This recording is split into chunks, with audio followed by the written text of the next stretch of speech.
الذي أرسل إلى الناس كافة بشيرا ونذيرا وداعيا إلى الله بإذنه وسراجا منيرا فقد قال الله تبارك وتعالى في كلامه المجيد وفرقانه الحميد أعوذ بالله من الشيطان الرجيم بسم الله الرحمن الرحيم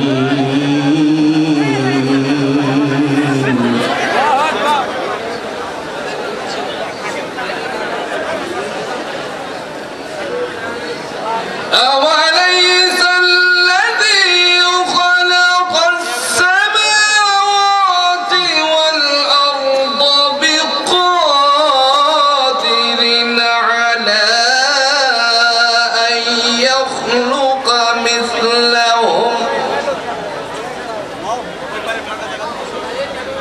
بلى وهو الخلاق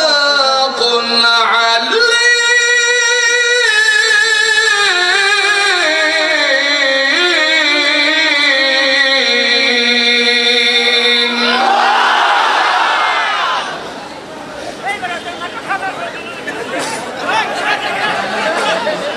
قال رسول الله صلى الله عليه وسلم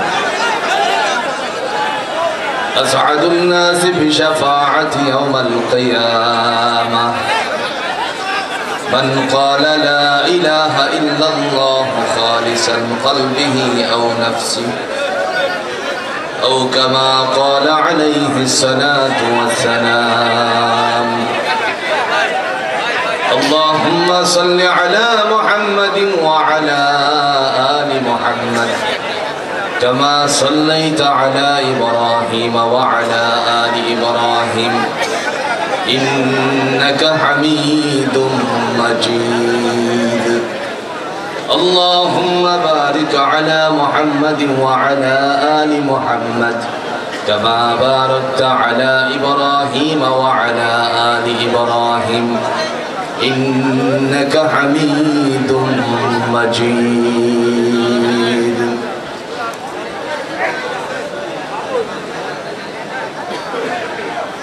আজকের এই বাইকোলা ইয়াকুবিয়া দাখিল মাদ্রাসার বিরাট ইসলামী জলসা ও ইসালে সব অথবা আপিলের সম্মানিত সভাপতি মুআজ্জাজ মুকাররম উলামায়ে কেরাম পিতৃতুল্য মুরব্বিয়ানে আযম সমবয়স্ক যুবক ভাইরা পর্দার অন্তরালের অবলা সরলা মা ও বোনেরা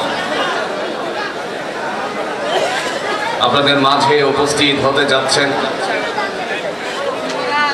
বাংলার প্রত্যন্ত অঞ্চলে তাফসীরের আলো দিয়ে কোরআন দিয়ে যিনি মানুষকে জাগরণ উঠাচ্ছেন আপনাদের কুষ্টিয়ার সন্তান আন্তর্জাতিক খ্যাতি সম্পন্ন মুফাসসিরে কোরআন বিশিষ্ট ইসলামী চিন্তাবিদ সময়ের সাহসী বক্তা মুফতি আলহাজ আমির হামজা হাফিজাহুল্লাহ আল্লাহ তার এই বান্দাকে সুস্থতার মাঝে দিয়ে আপনাদের কাছে উপস্থিত করিয়ে দেখ সকলে বলুন আমিন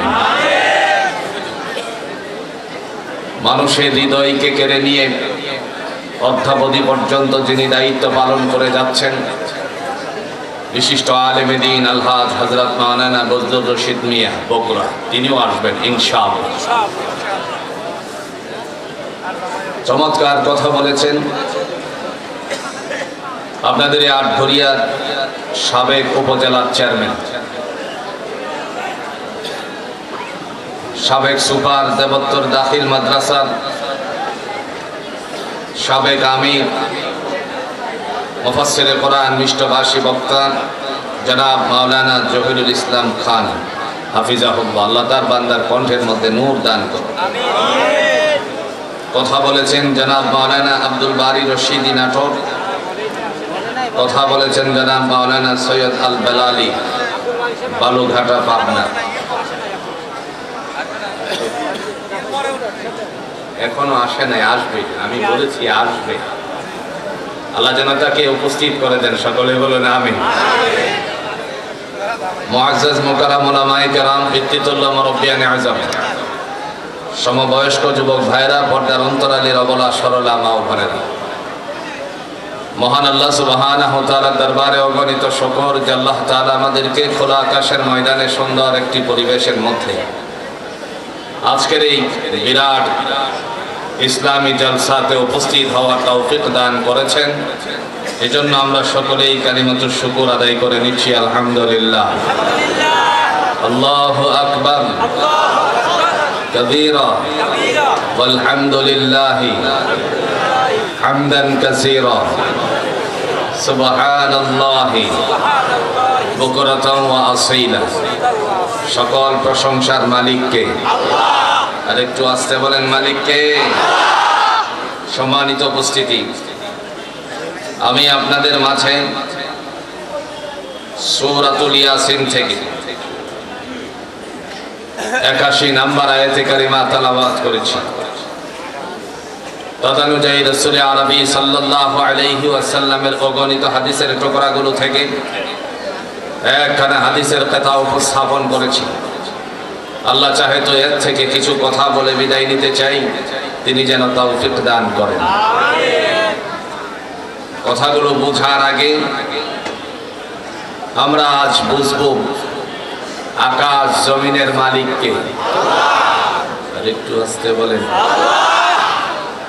গত বছর শ্রোতার সংখ্যা ছিল আপনার আর্জেন্টিনা আর হচ্ছে ব্রাজিলের খেলা। আমি ছিলাম তো, আমার যতটুকু মনে আছে আর্জেন্টিনা খেলা আপনাদেরকে নিয়ে গেছিল। আলহামদুলিল্লাহ আজ কোরআনের খেলায় আপনারা উপস্থিত হয়েছেন, আলহামদুলিল্লাহ। আগে আয়াতের সরল অর্থ বুঝি, আলোচনা বুঝতে সহজ হবে। আল্লাহ বলছেন বিসমিল্লাহির রহমানির রহিম।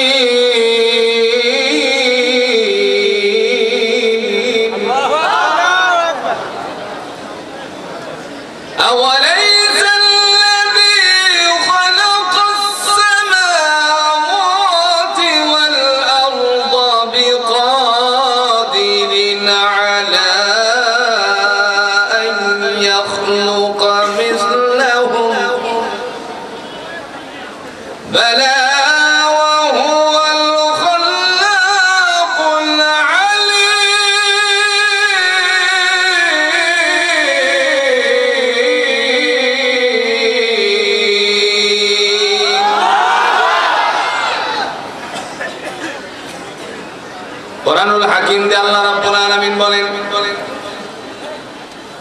নবমণ্ডল এবং ভূমণ্ডলকে আমি আল্লাহ রাব্বুল আলামিন সৃষ্টি করেছি। তার মানে জোরে বলুন তো আমাদের স্রষ্টাকে।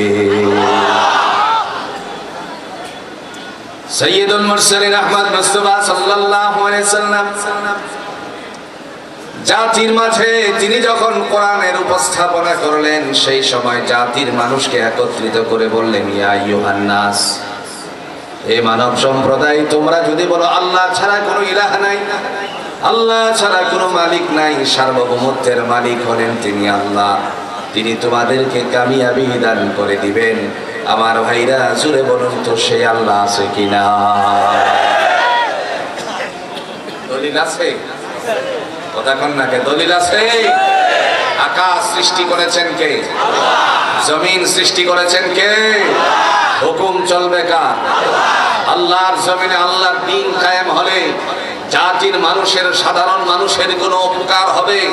যেই মানুষগুলো নিরহ আছে তাদের উপকার হবে। চোর বাটপারদের এদেশে সবচেয়ে বড় ক্ষতিগ্রস্ত হবে। কোরআনুল হাকিমের নবী সাইয়্যিদুল মুরসালিন আহমদ মুস্তাফা সাল্লাল্লাহু আলাইহি ওয়াসাল্লাম তিনি ঘোষণা দিয়েছেন, আল্লাহর কোরআনের দিক নির্দেশনা দিতে গিয়ে তিনি বলেন, আস-সারিকু ওয়াস-সারিকাতু ফাকতু আইদিয়াহুমা, চোর এবং চুরিকারিনীর উভয়ের হাত কেটে দাও। যেহেতু কোরআনের আইন আছে, হাত কেটে দাও। আগামীকাল এক চোর ধরা পড়লে পরে তার যদি হাত কেটে দেওয়া হতো বাইতুল মুকাররমের সামনে, আপনারা বলুন তো গোটা বাংলার চোরেরা সবাই আল্লাহর ওলিতে পরিণত হয়ে যেত কিনা? তিনি বলেন, নবমণ্ডল ভূমণ্ডলের মালিক আমি। الذي خلق السماوات والأرض اتباقا ما ترى في خلق الرحمن من تفاوت فارجع البصر هل ترى من فطور। মহান আল্লাহ রাব্বুল আলামিন বলেন, আমি আসমান এবং জমিনটার স্তরবিন্যাস করেছি। এরপরে বান্দারে এই স্তরবিন্যাসের পরে আমি যখন তোমাদের অবস্থা সম্পর্কে জানার জন্য ইচ্ছে পোষণ করলাম, আমি বললাম আকাশের দিকে তাকাও, বারংবার তাকাও। শত কোটিবার তাকালে পরে তোমার দৃষ্টি তোমার দিকে ফিরে আসবে। আমি আল্লাহর তৈরির সাদে বিন্দু পরিমাণ চুরি বিচ্যুতি ধরা পড়বে না। কে বলেছেন? আকাশ আমাদের জন্য কি ভাই? কথা বুঝেন? আকাশ আমাদের জন্য কি? জমিন হলো বিছানা, আকাশ কি? দলিল আছে?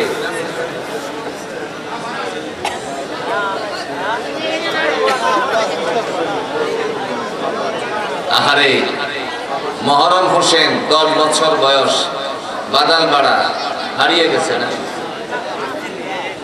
হারিয়ে গেছে। যদি তুমি আমার শব্দ শুনতে পাও তাহলে মঞ্চে আসার জন্য তোমাকে আহ্বান করা হচ্ছে, আর কেউ পাইলে মঞ্চে পাঠিয়ে দেবে। আবার ভাইরা যে কথা বলছিলাম, আকাশ এবং জমিনের মালিক আল্লাহ, তিনি আমাদের জন্য জমিনটারে বিছানা বানিয়েছেন, আকাশটারে ছাদ বানালেন। জোরে বলুন তো আল্লাহর কোরআনের তার দলিল আছে কিনা? আল্লাহ দলিল পেশ করছেন। তিনি বলছেন, বান্দা শোনো, তোমার জন্য আমার পক্ষ থেকে আকাশটারে ছাদ বানিয়েছি, আর জমিনটারে তোমার জন্য আমারই পক্ষ থেকে দেখেন জমিনকে বিছানা বানিয়েছি। আকাশ যখন ছাদ হয়ে গেল, জমিনকে আল্লাহ বিছানা বানিয়ে দিয়ে তিনি ডাক দিয়ে বলতেছেন, শোনো, আমার পক্ষ থেকে সব কিছু ফায়সালা করেছি। জোরে কন্যা সুবহান আল্লাযী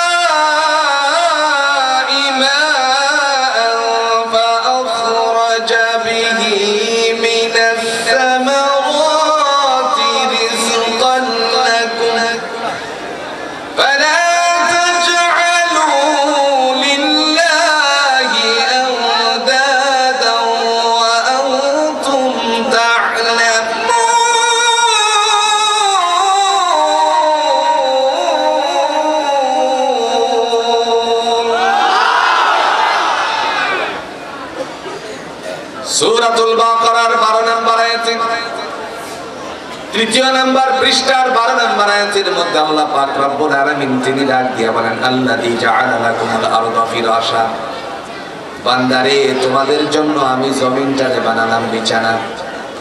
জমিন বিছানা এমন বিছানা, মনে করেন আপনাদের পাবনার সবচেয়ে শ্রেষ্ঠ মানুষ, ধনী মানুষ যদি মারা যায়, জোরে বলুন তো তার জন্য আসল বিছানাটা কি হবে? আর জোরে বলেন কি হবে? মাটি। কোরআন দিয়ে আল্লাহ দলিল পেশ করেছেন, মিনহা খালাকনাকুম ওয়া ফিহা নুঈদুকুম ওয়া মিনহা নুখরিজুকুম তারাতান উখরা। আল্লাহ বলেন, তোমাকে এই মাটি থেকে সৃষ্টি করা হয়েছে, এই মাটিতেই তোমাকে রাখা হলো, আবার এই মাটির থেকে উত্তোলন করা হবে।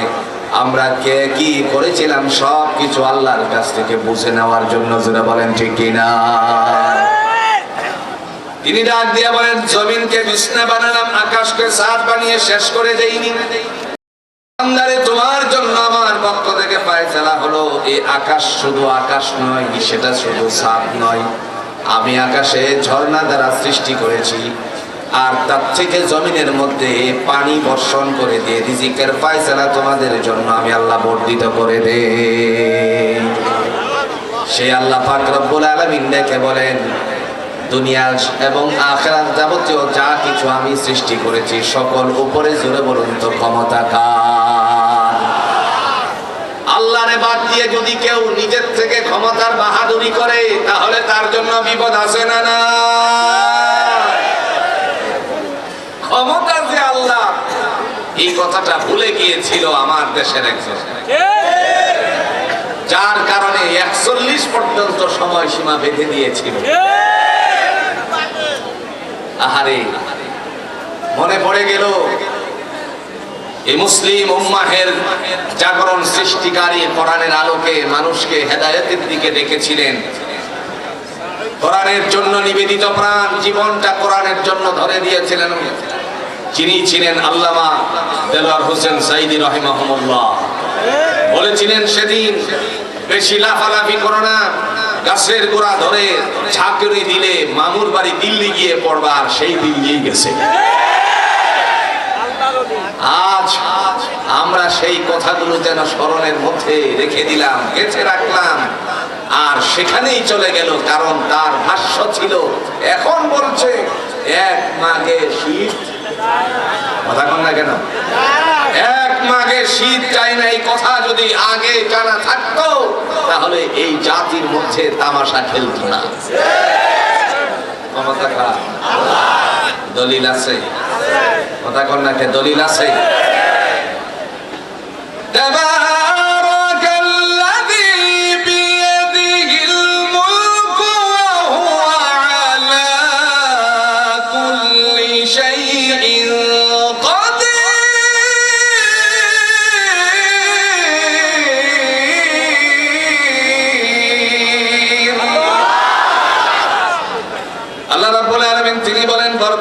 আমি রব, যার হাতে ক্ষমতা। ইন্নাল্লাহা আলা কুল্লি শাইইন কাদির। সমস্ত বস্তুর উপরে জুড়ে বলুন তো ক্ষমতা কার? ক্ষমতা ধরে না, অল্প দিনের ক্ষমতা পেয়ে কোরআনের বিরুদ্ধে আচরণ করেছিল। এটা আজকের প্রথা নয়। দুনিয়ার জমিন থেকে আবু জাহেল চলে গেছে, কিন্তু আবু জাহেলের সাল্লি পাল্লি, আবু জাহেলের লতা সূত্র, তার অনুসারীরা জুড়ে বলুন তো বাংলার জমিনে আজও আছে কিনা? তবে এখন কোথায় আছে? কথা কন না? এখন কোথায় আছে? আমি মিলান, আপনি কোরআন থেকে মিলান, আবু জাহেলের কর্মকাণ্ডটা কি ছিল, বর্তমান অবস্থান থেকে আমরা একটু সাফ করে, একটু সাফ করে নিই। আবু জাহেলের কর্মকাণ্ড ছিল যেন কোরআন মানুষের কাছে দিলে পৌঁছাতে না পারে, রাসূলুল্লাহ সাল্লাল্লাহু আলাইহি ওয়াসাল্লামের কোরআন যেন মানুষ না শুনে বাধা সৃষ্টি করা। কথা কন না কেন? ঠিক তদ্রূপ বাংলাদেশে মুফাসসিরদেরকে আমরা লক্ষ্য করেছি বিগত দিনের দা দিয়ে পর্যন্ত মঞ্চে কোপাতে গেছে। মিলান তো কোরআনের সাথে, দেখেন তো মিলে কিনা। وقال الذين كفروا لا تسمعوا لهذا القرآن والغوا فيه لعلكم تغلبون.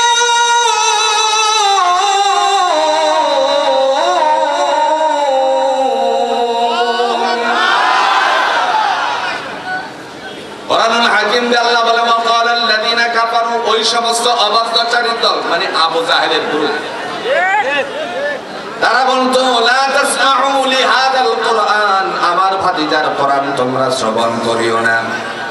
যদিও মানুষের কানে কানে পৌঁছাতে সক্ষম হয়, ওয়ালগাউ ফীহি লাআল্লাকুম তাগলিবুন, সেখানে তোমরা হট্টগোল সৃষ্টি করিও যাতে করে আমার ভাতিজার কোরআন মানুষের অন্তর্করণে বিদ্য না হয়। আর বিগত দিনে তাফসিরুল কোরআন মাহফিল হলে পরে ডিসি সাহেবের পারমিশন লাগতো, না কেন? ওই পারমিশন নিয়েই শেষ নয়, আর একটা প্রেকাশন জমা দিতে হতো আপনার উপজেলা মিলনায়তনে ইউনূস সাহেবের কাছে, সেটাই শেষ নয়, আবার যেন থানা ইনচার্জের কাছে জমা দেওয়া লাগতো। এইভাবে ধাপে ধাপে যখন দেখা যেত, এইগুলো জমা দেওয়ার পরে বলতো আলোচক কে আসবে। যদি বলা হতো কুষ্টিয়া থেকে আমির হামজা আসবে, তো সর্বনাশ এই মাহফিল করতে দেওয়া যাবে কথা কন না কেন? কুষ্টিয়া থেকে আমির হামজা আসবে, সর্বনাশ, এখানে এটা দেওয়া যাবে না। যদি বলা হয় আমির হামজা কি বলেছিল, উত্তরে আসবে কোরআনের কথা বলেছিল। পথহারা মানুষগুলোকে পথের দিকে দিশা দেওয়ার জন্য আল্লাহর বান্দার সঠিক তথ্যগুলো উদ্ঘাটন করার কারণে, উপস্থাপনার কারণে দেখা গেল ওই সময়টার মধ্যে বাধা সৃষ্টি শুধু নয়, রাতের বেলায় 2 থেকে 2.5 কিলোমিটার পর্যন্ত দৌড় খাইতেও হয়েছে। ওরা হলো আবু জাহেলের চালনি। মহান আল্লাহ রাব্বুল আলামিন ডাক দিয়ে বলেন, বান্দারে, সর্বময় ক্ষমতার মালিক আমি আল্লাহ, তাবারাকাল্লাযী বিয়াদিহিল মুলকু ওয়া হুয়া আলা কুল্লি শাইইন কাদির। আল্লাহ বলেন, রাজত্বময় আমি আল্লাহ, যার হাতে ক্ষমতা। ইন্নাল্লাহা আলা কুল্লি শাইইন কাদির, বরকতময় রব তিনি বলেন সমস্ত ক্ষমতা, জোরে বলুন কার হাতে? সমস্ত বস্তুর উপরে আল্লাহ ক্ষমতাবান। এরপরে তিনি ডাক দিয়ে বলেন, বান্দারে, দুনিয়ার জমিন নামক একটি জায়গাতে তোমারে পাঠালাম। কেন পাঠালাম জানো নাকি? সঠিককে সঠিক বলে বিবেচনা করবে, ব্যাঠিককে ব্যাঠিক বলে বিবেচনা করবে, আর সত্যকে উদ্ঘাটন করবে কোরআনের আলোকে। কারণ আমি কোরআন দিছি সত্যকে সত্য বলে বিবেচনা করার জন্য, মিথ্যাকে বানচাল করার জন্য। এবার আপনারা বলুন তো, কোরআন কি সত্য না মিথ্যা? দলিল আছে? কথা কন্যাকে দলিল আছে? আল্লাহ দলিল দেন। নাযালা আলাইকাল কিতাবা বিল হাক্কি মুসাদ্দিকাল লিমা বাইনা ইয়াদাইহি ওয়া আনজালাত তাওরাতা ওয়াল ইনজিল।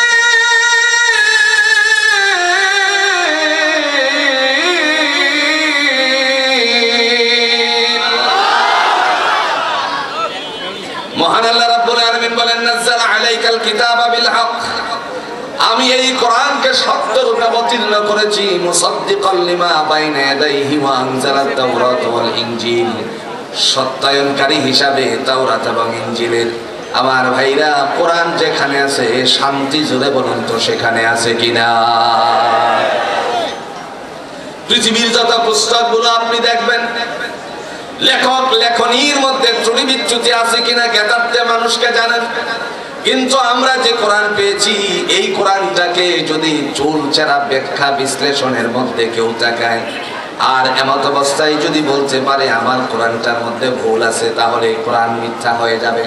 আল্লাহ বলেন, দুনিয়ার যত পুস্তক আছে তার ঊর্ধ্বে প্রাধান্য আমার কিতাব দিয়েছি, যার মধ্যে বিন্দু পরিমাণ সন্দেহের অবকাশ নাই। জোরে বলেন ঠিক কিনা? দলিল আছে? কথা কন্যাকে দলিল আছে?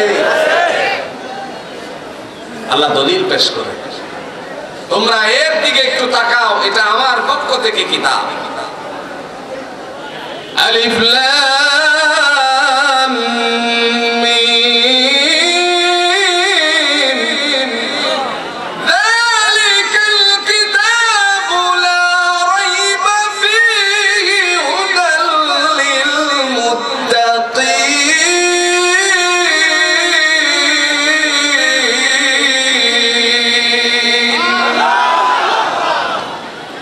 আলিফ লাম মিম আই হারফুল মুকাত্তাআত, আল্লাহু আ'লামু বিমুরাদিহি। কোরআনের যত জায়গায় আপনার এরকম ব্যাখ্যা দেখবেন, যত জায়গায় লেখা আছে আলিফ লাম মিম হা মিম সাদ ইয়াসিন কাফ নুন, এই সমস্ত কথাগুলো জোরে বলুন তো কেবল জানে কে? যদি আপনি মনে করেন মক্কার প্রধান ইমামকে আপনাদের এই বাইকুলাইয়া কবিয়া দাখিল মাদ্রাসায় এনে উপস্থিত করে বলেন, হুজুর আপনি বলেন, আপনি তো আল্লাহর ঘরের প্রধান ইমাম, আপনি বলেন শেখ সুদাইস সাহেব, আপনি বলেন এই আলিফ লাম মিমের অর্থ কি? তিনি এক কথাই বলবেন, আল্লাহু আ'লামু বিমুরাদিহি, এর যে কি মর্মার্থ কেবল আল্লাহ ছাড়া কেউ জানে না। এরপরে তিনি ডাক দিয়ে বলেন, যালিকাল কিতাব, এটা এমন একটি গ্রন্থ, লা রাইবা ফিহি আই লা শাক্কা ফিহি, যার মধ্যে বিন্দু পরিমাণ সন্দেহের অবকাশ নাই, হুদাল লিল মুত্তাকিন, পথ প্রদর্শক মুত্তাকিনদের জন্য। জোরে বলুন তো এই কোরআনটা নাজিল করেছেন কে? আমার ভাইরা, কোরআন অবতীর্ণ করে আল্লাহ ডাক দিয়েছেন, বান্দারে আওয়ালাইসাল্লাযী খালাকাস সামাওয়াতি ওয়াল আরদা বিকাদিরিন আলা আন ইখলাকা মিসলাহুম বালা ওয়া হুয়াল খাল্লাকুল আলীম। তিনি বলেন নবমণ্ডল এবং ভূমণ্ডলকে জুড়ে বলেন সৃষ্টি করেছেন কে? আল্লাহ। আরেকটু আস্তে বলেন কে? আল্লাহ। দুনিয়ার জমিনে আল্লাহ ছাড়া আর কোনো ইলাহ নাই, আল্লাহ ছাড়া কোনো আইন চলবে? আরেকটু জোরে বলেন, আল্লাহর আইন ছাড়া কোনো আইন চলতে পারে? কোরআনে দলিল আসেনি? কথা কন না, কে দলিল আসেনি? আল্লাহ দলিল দেন, ওয়া মান ইয়াবতাগি গায়রাল ইসলামি দীনান ফালান ইউকবালা মিনহু ওয়া হুয়া ফিল আখিরাহ ফালান ইউকবালা মিনহু ওয়া হুয়া ফিল আখিরাতি মিনাল খাসিরিন।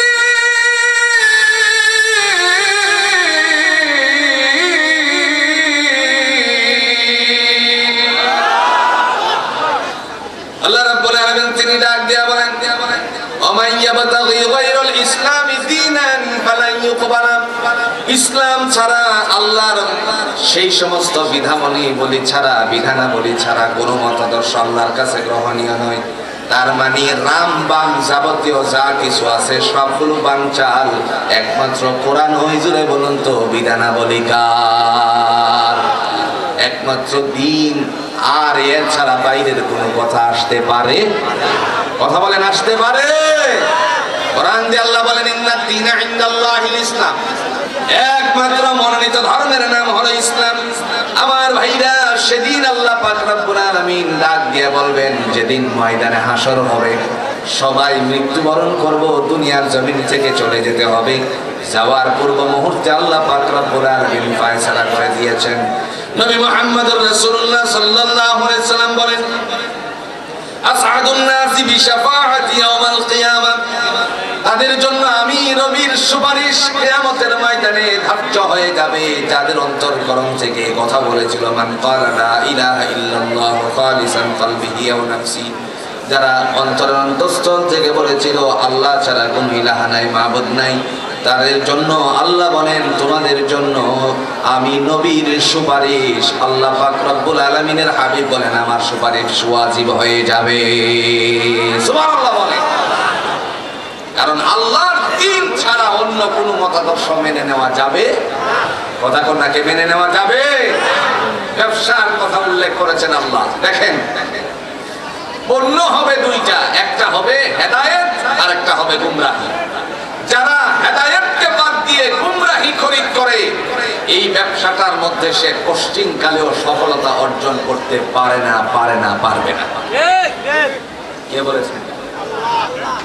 বলেন, কে বলেছেন?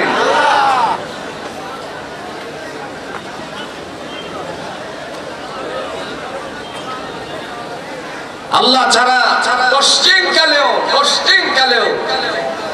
ওই ব্যবসাটার মধ্যে তারা সফলতা অর্জন করতে পারবে না। দলিল আছে? কথা কোনটাকে দলিল আছে? কোরআনে আল্লাহ দলিল পেশ করে, উলাইকা আল্লাযীনা ইশতারাউ যালালাতা বিল হুদা ফামা রাবিহাত তিজারাতুহুম ওয়া মা কানু মুহতাদিন।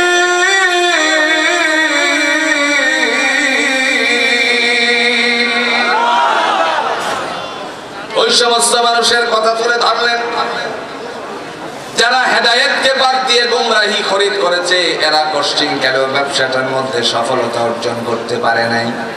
তার মানে স্পষ্ট হয়ে গেল, যারা কোরআনের বিরুদ্ধাচরণ করেছে এরা কোশ্চিন কালেও হেদায়েত পায় না।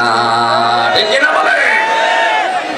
মানুষ যখন মারা যাবে, কবরস্থ করার পরে দয়াময় আল্লাহ পাক রব্বুল আলামিন একদিন আমাদেরকে সেই কবর থেকে উঠাবেন। উঠানোর পরে ডাক দিয়া বলবেন, আমি বলেছিলাম কোরআন দিয়ে সূরা ইয়াসিনের শেষ আয়াতের আগের আয়াতে, তার মানে 81 নম্বর আয়াতের মধ্যে বলেছিলাম আসমান জমিনের মালিক আমি আল্লাহ। সুতরাং একদিন তোমাদেরকে আমার সামনে উপস্থিত হতে হবে। সেই দিনের অপেক্ষায় তোমরা অনেকেই ছিলে, আবার আমার উপরে নিয়ামতের শুকরিয়া আদায় করেছিলে। আমি যে তোমার মাঝে দ্বীন দিয়েছিলাম, ইসলামের দৌলত দিয়েছিলাম, কোরআন দিয়েছিলাম, এই কোরআনটা মোতাবেক তুমি জীবন পরিচালনা করেছিলে। আল্লাহ পাক রব্বুল আলামিন সেদিন ডাক দিয়ে বলবেন, তোমরা সোজা আমার কাছে চলে আসো। সেদিন ঘুমন্ত অবস্থা থেকে জাগ্রত করবেন আল্লাহ, বাকি সবাই ঘুমিয়ে থাকার পর জাগিয়ে দিবেন কে? সিরাজুল ইসলাম সরকার সাবেক সংসদ সদস্য রবিউল ইসলাম, তার পক্ষে তিনি ৬,০০০ টাকা দান করেছেন। আল্লাহ কবুল করুক, সকলে বলো না। অসুস্থ তো আছেন, আল্লাহ যেন তাকে পরিপূর্ণ সুস্থতা দান। আমার ভাইরা, যে কথাটি বলছিলাম, ঘুমিয়ে থাকার পরে আল্লাহ ঘুম থেকে জাগ্রত করাবেন। কোরআন দিয়ে তিনি দলিল পেশ করেছেন, ওয়ানুফিখা ফিস-সূরি ফাইদা হুম মিনাল আজদাসি ইলা রাব্বিহিম ইয়ানসিলুন ক্বালু ইয়া ওয়াইলানা মান বা'আসানা মিন মারকাদিনা হাযা মা ওয়া'আদার রাহমান ওয়া সাদাকাল মুরসালুন। আল্লাহ রাব্বুল আলামিন তিনি বলেন, যখন সিংহা ফুৎকার দেওয়া হবে, কবরগুলোকে উন্মোচিত করা হবে। কবরগুলো উন্মোচিত করার পরে মহান আল্লাহ পাক রব্বুল আলামিনের পক্ষ থেকে ফয়সালা করে দেওয়া হবে। এমন সময় আল্লাহ পাক দেখে বলবেন, জগতের মানুষেরা শোনো, তোমার জন্য আমার পক্ষ থেকে ফয়সালা করে দিয়েছি। কবরগুলো উন্মোচিত হওয়ার পর সবাই কবর থেকে উঠবে। সেদিন মানুষেরা বলবে, কে আমাদেরকে নিদ্রা থেকে জাগালো? মনে পড়ে যাবে আর বলবে, ও মহান আল্লাহ রাব্বুল আলামিন হয়তো আমাদেরকে এই কথার অঙ্গীকার করেছিলেন। সুবহানাল্লাহ। সবাই কবর থেকে উঠে তারপরে দৌড়ে হাসরের ময়দানে উপস্থিত হব। সেদিন দরবারে উপস্থিত হওয়ার পরে, ময়দানে হাসরের উপস্থিত হওয়ার পরে আল্লাহ পাক বলবেন, জগতের মানুষেরা, তোমরা দুনিয়াতে কে কি করেছিলে সব আমার কাছে জমা হয়ে আছে। আপনারা বলুন তো, ছোট বড় সকল ন্যায় অন্যায় জুড়ে জমা করে রেখেছেন কে? দুই কাঁধে দুইজন পাহারাদারের দায়িত্ব আছে কিনা? একটু জোরে কোন না। আমার কথা আপনাদেরকে বুঝাতে কোনো কষ্ট হচ্ছে নাকি? আপনাদের বুঝতে কোনো কষ্ট হচ্ছে? দু কাঁধে দুজন ফেরেশতার কথা আছে তো? তারা কি করছে বলেন তো? লিখতেছে। ফেরেশতাদের নাম কি? আর একটু জোরে বলেন, সবাই বলেন। অল্প কজনে বললেন। ফেরেশতাদের নাম কি? কোথায় পাইছেন? কোথায় পাইছেন কিরামান কাতিবিন ফেরেশতার নাম? কোরআনে তো কোথাও আমি পাই না।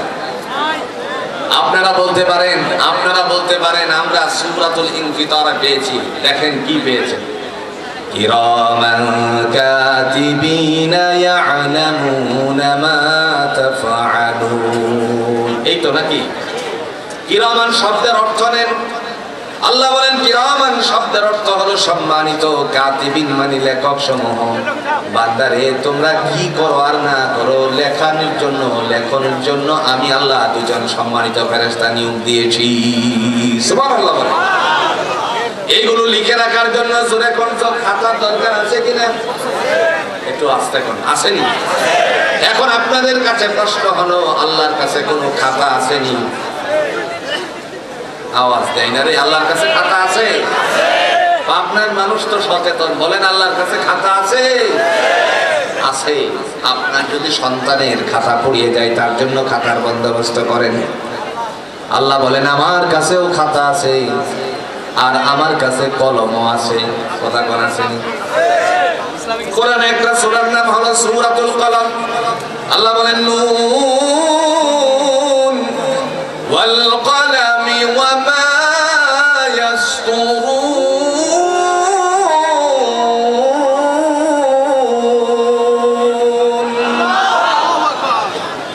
মহান আল্লাহ রাব্বুল আলামিন দেখে বলেন শপথ কলমের, যিনি কলম চালানোর জন্য দায়িত্ব দিয়েছেন যাদেরকে, এদের মধ্যে কলম উল্টা পাল্টাও চালাইছিল। কথা কন না কেন? আমরা লক্ষ্য করেছি কলম যারা উল্টা চালিয়েছিল বাংলার জমিনে তাদের বিচারও সেইভাবেই হয়েছে। আজ যেন মনে পড়ে গেল সেই মানিক্যের কথা। কথা বুঝতেছেন? তার কথা যে বলেছিল আমি দেলোয়ার হোসেন সাইদি তার ফাঁসিটা দিতে পেরে নিজেকে ধন্য মনে করেছি, কিন্তু কার্যকর করতে পারলাম, এটা আমার মনে আক্ষেপ। আল্লাহ বলেন মৌতুল আলিমি কা মৌতুল আলম, জগতের আলেমের মৃত্যু আমার আলমের জগৎটার মৃত্যু হয়ে যায়।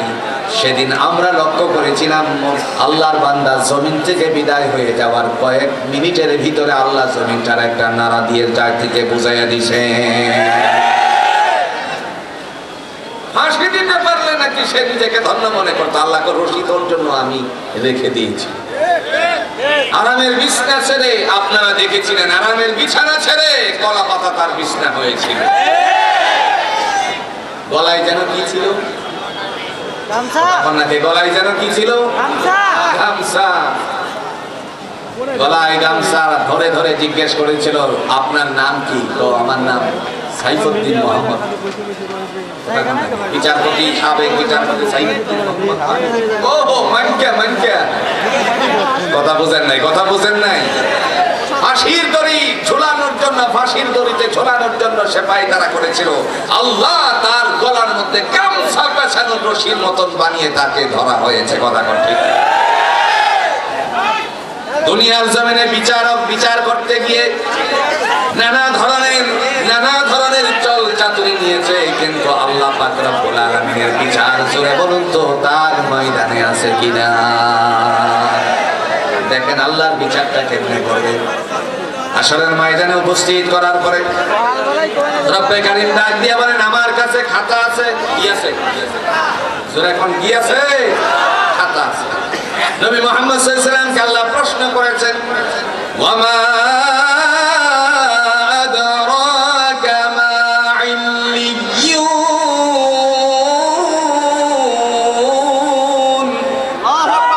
নবী গো ইল্লিয়ুন সম্পর্কে আপনি কিছু জানেন নাকি? আল্লাহ নিজেই উত্তর দিয়ে বললেন কিতাবুম মারকুম, এটা হলো হিসাবের খাতা। তার মানে হিসাবের খাতা জুড়ে বলুন তো আছে কার কাছে? সেদিন আল্লাহ পাক রব্বুল আলামিন হাশরের ময়দানে উপস্থিত করবেন। উপস্থিত করার সময় দুইটা ভাগে ভাগ করবেন। প্রথমত কয় দল? জুরাব কোন কয় দল? প্রথমত হবে দুই দল। এরপরে আল্লাহ পাক আরো তিনটা দলে বিভক্ত করবে। তিন দলের মাঝখানে যে দল হবে তারা হবে শুহাদাদের দল। জোরে কন্যা সুবহানাল্লাহ।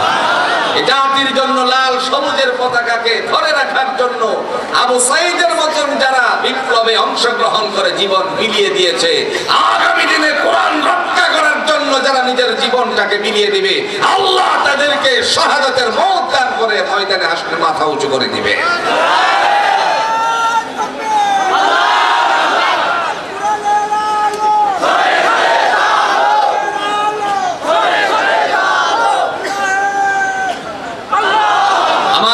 যে কথাটি বলছিলাম, আল্লাহ সেদিন দুটা দলে বিভক্ত করবেন। একটা দল হবে ডান দিকে, আরেকটা দল হবে বাম দিকে। দুনিয়াতে যারা বামপন্থী ছিল তাদের জন্য বিপদ জোরে কণ্ঠ আছে কিনা? প্রথম নাম্বার দলের মধ্যে এক দল হবে ডান দিকে, আরেক দল বাম দিকে। দলিল আছে? কথা কন্যাকে আছে? দুইটা দল, এটার দলিল আগে নেন। আল্লাহ বলছেন ওয়ামতাজুল ইয়াউমা আইয়ুহাল মুজরিমুন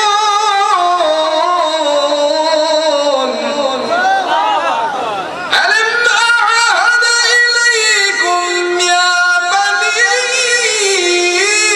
আদম আল্লা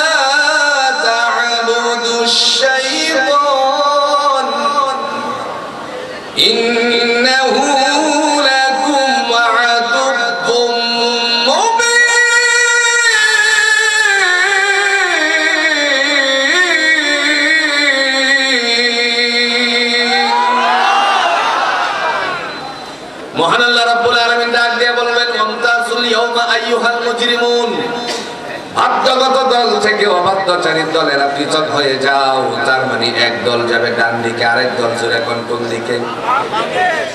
বাম দিকে যারা যাবে তাদেরকে আল্লাহ পাক রব্বুল আলামিন ডেকে বলবেন তোমরা দাঁড়ানোর কোনো সুযোগ নাই, সোজা জাহান্নামে চলে যাও। এরা হলো আবু জাহেলের দল। এখন কার দল? জোরে কোন কার দল? যারা ইসলাম গ্রহণ করে নাই। আল্লাহ বলবেন সোজা চলে যাও। দলিল আছে? কথা বুঝেন নাই? দলিল আছে? আল্লাহ দলিল দেন। والذين كفروا وكذبوا بآياتنا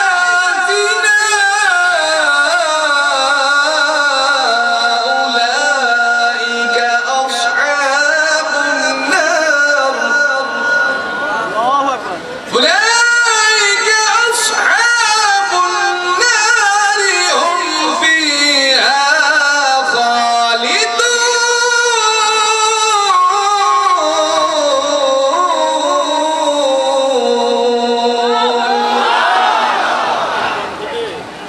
মহান আল্লাহ রাব্বুল আলামিন তিনি ডাক দিয়ে বলেন ওয়াল্লাযিনা কাফারু, আর যারা অবাধ্যচারী দল মানে কাফের আবু জাহেলের দল, ওয়া কাযযাবু বিআয়াতিনা, যারা আমার কোরআনের সাথে মিথ্যা ব্যবহার করেছে, উলাইকা আসহাবুন নার, তারা হলো জাহান্নামবাসী।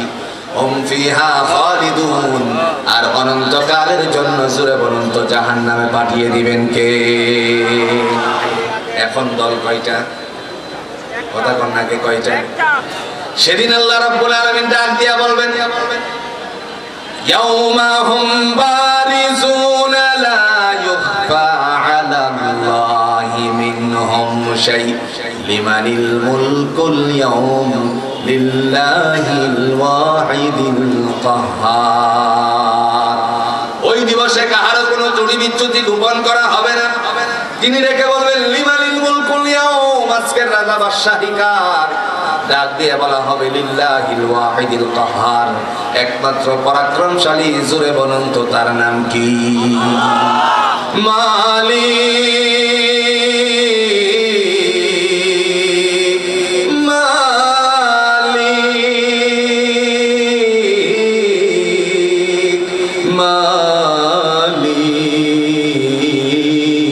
মালিক।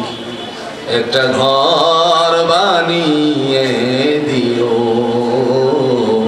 একটি ঘর বানিয়ে দিও। মালিক তুমি জান্নাতে, তোমার কাছে আমার একটা ঘর বানিয়ে দিও, একটি ঘর বানিয়ে দিও। আল্লাহ আমাদের সকলের জন্য জান্নাতে ঘর বানিয়ে দেন। সকলে বলেন আমিন। সেদিন মহান আল্লাহ রাব্বুল আলামিন ডাক দিয়া বলবেন কাহারও ত্রুটি বিচ্যুতি গোপন করা হবে না। কে কি করছিলে সব তোমার হাতের মধ্যেই আছে, দেখো নিজেরটা নিজে করো। সুবহানাল্লাহ বলছেন না? আপনি সেদিন বলবেন আল্লাহ আমি যে দুনিয়াতে ছোট্ট একটা আমল করেছিলাম, রাস্তা দিয়ে যাওয়ার সময় আপনাদের এই যে বাইকুলা ইয়াকুবিয়া দাখিল মাদ্রাসায় একটা হাদিসের কিতাব পড়ানো হয় যার নাম হলো মিশকাতুল মাসাবিহ। মিশকাতুল মাসাবিহ কিতাবুল ঈমান অধ্যায়ের, তার মানে কিতাবুল ঈমান অধ্যায়ের হাদিসটুকু বর্ণনা করা আসে একজন মুসলমান অপর মুসলমানের জন্য কি রাখে। আল্লাহর নবী ঘোষণা দিয়ে বললেন আল মুসলিম আখুল মুসলিম সিত্তু খিসালিন, একজন মুসলমান অপর মুসলমানের জন্য 6টা হক রাখে। তার মধ্যে একটা হকের নাম হলো কাফুল আদা, কষ্টদায়ক বস্তু রাস্তা থেকে সরিয়ে ফেলা। আপনি যে রাস্তা দিয়ে যাওয়ার সময় একটা কলা খেয়ে চুলাটারে রাস্তায় ফেলে রেখেছিল, সেটা দেখার পরে আপনার মনে মনে চিন্তা আসলো কেউ যদি এই দিক দিয়ে যায় তখন বাইকটারে ব্রেক করলে পরে সেই ব্রেকটা ধরার পর বাইক পড়ে তারপরে দেখা গেল পা ভেঙে যেতে পারে। কিংবা দেখা গেল কোনো বাচ্চা যদি দৌড় দেয়, দৌড় দেওয়ার সময় পিছলি খেয়ে বাচ্চা পরে ঠ্যাং ভেঙে যেতে পারে। সেই জন্য আপনি আস্তে করে তারে কিনারায় নিয়ে রেখে দিলেন। এই যে ছোট্ট একটা কাজ করলেন, আল্লাহর নবী ঘোষণা দিয়ে বললেন বান্দা তুমি মুসলমানের 6টা হকের একটা হক আদায় করেছো। এই যে ছোট্ট হক আদায় করার কারণে ছোট কাজটাও তোমার আমলনামার মধ্যে আমি আল্লাহ জমা করে রেখেছি। দলিল আছে, কথা কন্যাকে দলিল আছে। কোরআনুল হাকিমে আল্লাহ পাক রব্বুল আলামিনের পক্ষ থেকে সূরাতুল কামারের 52 নম্বর আয়াতের মধ্যে দলিল পেশ করেন, ওয়া কুল্লু সাগীরিন ওয়া কাবীরিন মুস্তাগফর। বান্দারে ছোট বড় যতগুলো আমল আছে, ভালো হোক মন্দ হোক, সবগুলো আমি আল্লাহ রাব্বুল আলামিন আমার তোমার এই আমলনামার মধ্যে সংযুক্ত করে রেখেছি। কে রাখছে? একটু জোরে বলেন, কে রেখেছে? আল্লাহ রাখছেন। সেদিন আল্লাহ বলবেন, যারা ডান দিকে আছো তোমরা সৌভাগ্যবান, বাম দিকে যারা থাকবে এরা বামপন্থী থাকবে। যাদের অন্তরকরণের ভিতরে কোরআনের কথা ভালো লাগতো না, আল্লাহর জমিনে আল্লাহর দ্বীন কায়েম হোক এই ইচ্ছা পোষণ যাদের অন্তরে ছিল না, কোরআন আল্লাহর বিধান সেটা বাস্তবায়িত হোক সেটা তারা চাইতো না, ওদের কাছে এটা ভালো লাগতো না। আল্লাহ পাক রব্বুল আলামিন বলেন, যারা বামপন্থী ছিলে তোমরা বাম দিকেই চলে যাও, আর যারা ডানপন্থী ছিলে তাদের জন্য ডান দিকে দাঁড় হওয়ার জন্য যোগ্যতা পয়দা করে দিবেন কে? আপনি কোরআনের জন্য আন্দোলন করেছিলেন বন্ধু, খুব সহজ করে বুঝে নিবেন, দুনিয়ার জমিনে আর কোন কিতাবের জন্য নয়, আসমানি গ্রন্থ কোরআনুল হাকিমের জন্য যে আপনি একটু এই জমিনে দিন কায়েমের আন্দোলন করেছিলেন। মনে মনে চিন্তা করতে পারেন, আমার অনেক কষ্ট হয়েছে। এই কষ্টটার সফলতা তখনই আসবে যখন আপনি দুনিয়ার জমিন থেকে বিদায় হয়ে যাবেন। হয়তো এমন না হতে পারে আপনার জীবদ্দশায় সেই জমিনে আল্লাহর বিধান বাস্তবায়ন না হতে পারে, কিন্তু কোনো একদিন হলে পরে আপনার এই প্রচেষ্টার দ্বারা অব্যাহত হিসাবে হাশরের ময়দানে মহান আল্লাহ পাক দেখিয়ে কবর পর্যন্ত বান্দার আমলনামায় পৌঁছাতে থাকবে। কে করে দিবেন? একটু জোরে বলেন, কে করে দিবেন? সেদিন আল্লাহ রাব্বুল আলামিন ডাক দিয়ে বলবেন, জগতের মানুষেরা তোমাদের জন্য আমি আল্লাহর পক্ষ থেকে ফয়সালা করেছিলাম, ওয়া কুল্লু সাগীরিন ওয়া কাবীরিন মুস্তাতর, যত ছোট বড় যা কিছু করেছো সব তোমার আমলনামার মধ্যে জমা আছে। সুবহানাল্লাহ বলছেন না? এরপরে আল্লাহ বলেন, এবার আসো সামনে। তিনি বলতেছেন, যাদের ডান হাতে আমলনামা যাবে তাদের জন্য সৌভাগ্যবান, তারা নিজেরা নিজেরটাই পড়বে। فأما من أوتي كتابه بيمينه فيقول هاؤم اقرءوا كتابيه। আল্লাহ ডেকে বলবেন, যাদের ডান হাতে আমলনামা চলে গেল তোমাদের আমলনামা নিজেরাই পড়ো। আর সেটা যখন বান্দা পড়বে সাথে সাথে মুস্কি একটা হাসি দিয়ে বলবে, ইন্নী যানানতু আন্নী মুলাকিন হিসাবিয়া। আয় আল্লাহ, আমি জানতাম আমাকে হিসাবের সম্মুখীন করা হবে, এই কারণে আমি তোমার কথাগুলো শুনেছি, ভালো কাজগুলো করেছি। কোরআন তুমি পাণ্ডুলিপি দিয়েছিলে, কোরআনের কথাগুলো আমি মেনে চলেছি, অনুশাসন মেনে চলেছি। তোমার জমিনের মধ্যে তা বাস্তবায়ন হোক তার জন্য আমি প্রচেষ্টা করেছি। আহকামাতগুলো যা আছে সমস্ত আহকামাতগুলো আমি পালন করেছি। আল্লাহ পাক রব্বুল আলামিন ডেকে বলেন, বান্দারে ওয়া মাইয়া'মাল মিসকালা যাররাতিন খায়রান ইয়ারা ওয়া মাইয়া'মাল মিসকালা যাররাতিন শাররান ইয়ারা। যারা পরিমাণ, অনুপরিমাণ, সরিষা দানা পরিমাণ, শুধু সরিষা দানা নয়, মক্কার সবচেয়ে বড় লাইব্রেরি যেটা হলো রাসূলুল্লাহর বাড়ির জায়গাটার মধ্যে অবস্থিত দোতলা একটা বিল্ডিং আছে, আপনারা হজ করতে গিয়ে দেখেছেন। আবার সৌদি আরবে দীর্ঘদিন থাকার পর আপনারা লক্ষ্য করেছেন, ওইখানে আমি বহুবার ঢুকেছি, এখনটা ঢোকাটা অনেক কষ্টসাধ্য। আমার কথা বলার উদ্দেশ্য হলো, সেখানে একটি সবচেয়ে বড় তাফসীর আছে, রাইসুল মুফাসসিরিন যাকে বলা হয়, হযরত ইবনে আব্বাস নাম।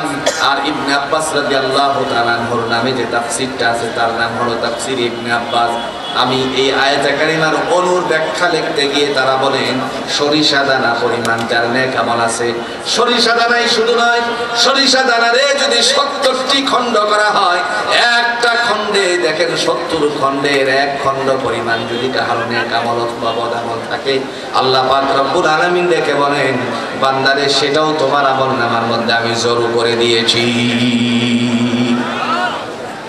সেদিন আল্লাহ ডেকে বলবেন যাদের ডান হাতে আমলনামা চলে আসছে তারা কতই না সৌভাগ্যবান। কথাগুলো কার? একটু আস্তে কোন কথাগুলো কার? আল্লাহ বলতেছেন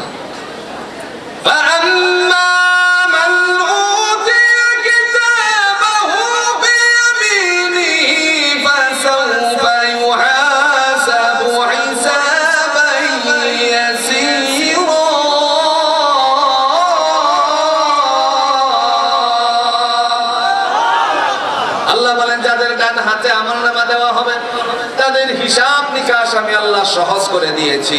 তার মানে হলো যখন হিসাব নিকাশ সহজ, জোরে বলুন তো তার ঠিকানা আল্লাহ কি রেখে দিয়েছেন। আর যাদের বাম হাতে আমলনামা চলে গেল, আম্মা মান উতিয়া কিতাবাহু বিয়ামিনিহি ফাসাউফা ইউহাসাবু হিসাবান ইয়াসীরা وينقلب إلى أهله مسرورا। ডান হাতে আমলনামা যাদের আছে ওই মানুষগুলোকে ডাক দিয়া বলবে তোমরা কতই না সৌভাগ্যবান, তোমাদের পুরুষ, তোমাদের মাতৃপুরুষ, পিতৃপুরুষ যাদের সাথে মিলেমিশে জীবন যাপন করেছিলে দুনিয়ায়, এদের সাথে মিলিত হয়ে যাও, কারণ আমি আল্লাহ আজকে একে অপরের সাথে মিলেমিশে থাকার জন্য বন্দোবস্ত করে দিয়েছি। সুবহানাল্লাহ বলে। আর সেদিন ডাক দেওয়া হবে যাদের বাম হাতে আমলনামা গেছে, ওই সমস্ত মানুষগুলোকে দেখে দেখবার আল্লাহ বলবেন ওয়া আম্মা মান উতিয়া কিতাবাহু ওয়ারাআ যাহরিহি ফাসাউফা ইয়াদউ সুবুরা। যাদের আমলনামা পশ্চাতে দেওয়া হবে, খুব ভালো করে বোঝেন পশ্চাতে কেমনে দিবেন তার উদ্দেশ্য আল্লাহ কি নিয়েছেন। মহান আল্লাহ পাক রব্বুল আলামিন বলেন বাম হাতে আমলনামা দিয়ে এই আমলনামাটারে আস্তে করে বান্দা কেমনে পড়বে, পড়ার জন্য তার বন্দোবস্ত করা হবে। হাতটাকে ঘুরিয়ে বুকের ভিতরে ঢুকিয়ে তারপরে পিছনের দিকে নিয়ে যাওয়া হবে। পিছনের দিকে নিয়ে যাওয়ার পরে মহান আল্লাহ পাক রব্বুল আলামিন দেখে বলবেন তোমার আমলনামা তুমি পড়ো। সেদিন মানুষেরা ডাক দিয়ে বলবে আল্লাহ আমার চেহারা হলো সামনের দিকে আর হাত চলে গেল পিছনের দিকে, আমারটা আমি কেমনে করি? আল্লাহ বলেন ও আমার ফেরেশতা চেহারাটা তার পিছনে দিয়ে দাও। তার মানে ঘাটটাকে মটকিয়ে দিয়ে চেহারা যখন পিছনে দিয়ে দেওয়া হবে, ওই সময় আল্লাহর বান্দা তখন চিৎকার দিয়ে বলবে আল্লাহ তোমার কাছে আমার আরাধনা, ফাসাউফা ইয়াদউ সুবুরা। আল্লাহ তুমি আমাকে মৃত্যু দিয়ে দাও। আল্লাহ বলবেন আর মরণ দেওয়ার কোনো সুযোগ, কথা বলেন না কেন, সুযোগ আর মরার কোনো সুযোগ নাই। মরা দুনিয়াতেই শেষ, আর আখিরাতের জমিনে মৃত্যুর কোনো সুসংবাদ দুঃসংবাদ পাওয়ার সম্ভাবনা নাই। দুনিয়ায় মারা গেলে পরে একটি সুখ সংবাদ বলে আখ্যায়িত করা হয়, কথা বলেন ঠিক কিনা? কিন্তু আখিরাতের জমিনে আর মরার কোনো সুযোগ নাই, খালি পিটনি। সেদিন কিছু মানুষেরা ডাক দিয়ে বলবে আল্লাহ দুনিয়ার জমিনে আমি অনেক সম্পদশালী ছিলাম, আমি অনেক নেতা, বড় বড় নেতা ছিলাম, আজকে আমার সম্পদ কোন জায়গায় গেল? আল্লাহ পাক রব্বুল আলামিন ডাক দিয়ে বলেন তোমার সম্পত্তি তোমার থেকে বানচাল হয়ে গেল। ক্ষমতাধর, ক্ষমতা যার ছিল, একটু ক্ষমতা পেয়ে তারপরে মানুষের উপর জুলুম করতো। জোরে বলেন এরকম মানুষ আছে কিনা? গেছেনি গেছেনি, ক্ষমতা পেয়ে জুলুম করেছিল, আর এই জুলুমের বিচার আল্লাহ জমিনের মধ্যেই দিয়ে মানুষের কাছে প্রমাণ করে দিয়েছেন তিনি আছেন।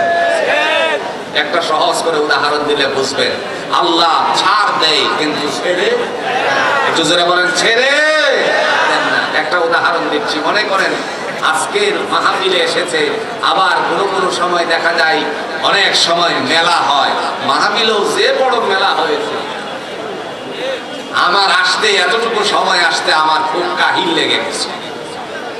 মেলার থেকে একটা গুড়ি কিনলো মনে করেন, গুড়ি কিনে সুতা নিয়ে বাসায় গেল। সকালে সে চলে গেল একটু বাতাস পেয়ে গুড়ি উড়াবে, গুড়ি শেষ পর্যন্ত উড়ালো। গুড়ি উড়ানোর পরে দেখা গেল সন্ধ্যা আসার আগে আস্তে আস্তে করে গুড়ি সুতাটি বলতে শুরু করলো মালিক ছেলেটি। গুড়ি একবার এদিকে যায় আরেকবার ওদিকে যায়, মালিককে যেন বলে মালিক শত চেষ্টা করলেও আপনার কাছে আমি ধরা দিব না। কিন্তু শেষ পর্যন্ত মালিকের কাছে ধরা দেওয়া লাগে কি লাগে না? আল্লাহ বলেন, হে জগতের মানুষেরা শোনো, আমি আল্লাহ ছাড় দেই, ছেড়ে দেই না। পশ্চিমকালেও চিন্তা করবে না যে তোমার ধরাশয়ী হবে না। পৃথিবীতে যদি কোনো সত্য কথা থাকে তাহলে একটা চিরন্ত সত্য কথা হলো ওয়াজা সাখরাতুল মাউত বিল হক, মৃত্যুর যন্ত্রণা চিরন্ত সত্য। জোরে বলেন ঠিক কিনা? অল্প দিনের ক্ষমতা পেয়ে আমার দেশের মেধা কিভাবে শূন্য করা যায় সেই পরিকল্পনা ভারতের নীল নকশাগুলো আমার দেশের মধ্যে বাস্তবায়ন করার চেষ্টা করেছে। চিন্তা করেন তো একবার, বেটারে বেটি বানিয়ে দিচ্ছে। ভুল বলেছি কি? কথা কন্যাকে ভুল বলেছি? বেটারে কি বানিয়ে দিছে? গল্প বানিয়েছে শরীফ থেকে। আপনারা ভুলে গেছেন, শরীফ থেকে শরীফা। এই শরীফাকে যদি মনে করেন গাজীপুরের কাশেমপুর কারাগারে বেটারে যেটা বেটি বানালো, এই শরীফারে যদি গাজীপুর কাশেমপুর কারাগারে মহিলাদের সাথে 1 বছর কারাদণ্ড দেওয়া হতো, তাহলে দেখা যেত 1 বছর পর জামিনে আসলে পরে এদের সাথে এই শরীফার সাথে আরো মহিলারা বেরিয়ে আসছে, মোটামুটি ভাবে অনেকেরই স্বাস্থ্য বেড়ে যেত।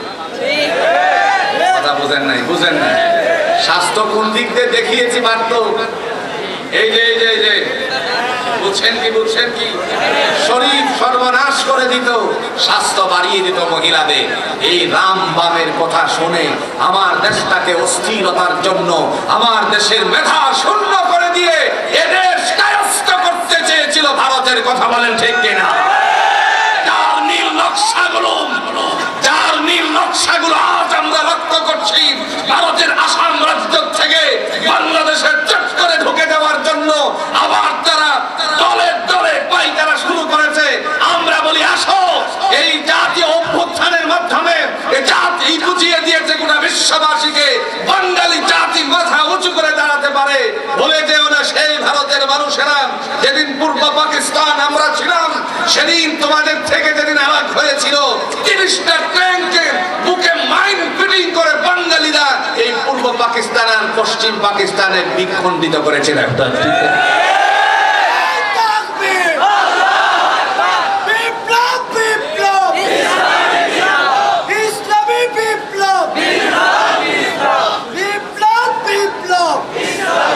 আমার ভাইরা, আজ দেখেন তো ওই যে একটা হকার সাংবাদিক আছে ভারত, আপনারা দেখেছেন তারে?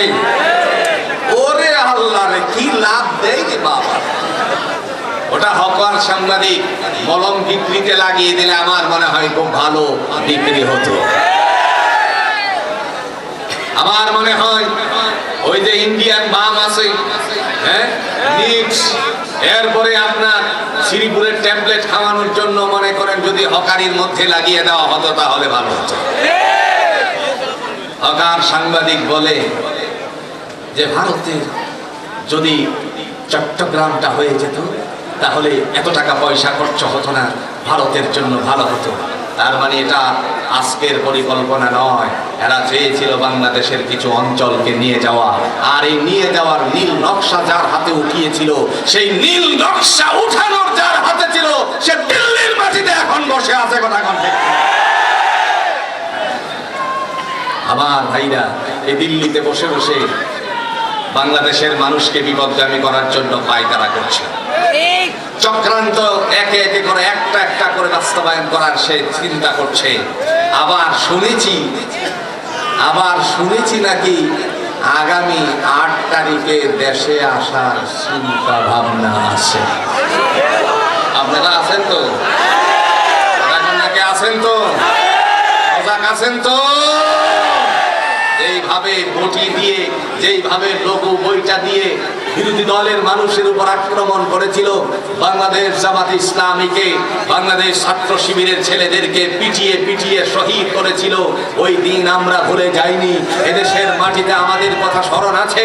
যেদিন তোমাদের পিছনে লাগা হবে সেদিন আমরা তোমাদেরকে এদেশ শুধু নয় কত দ্রুপদে তুলে যাবে তার কোনো অস্তিত্ব খুঁজে পাবে না।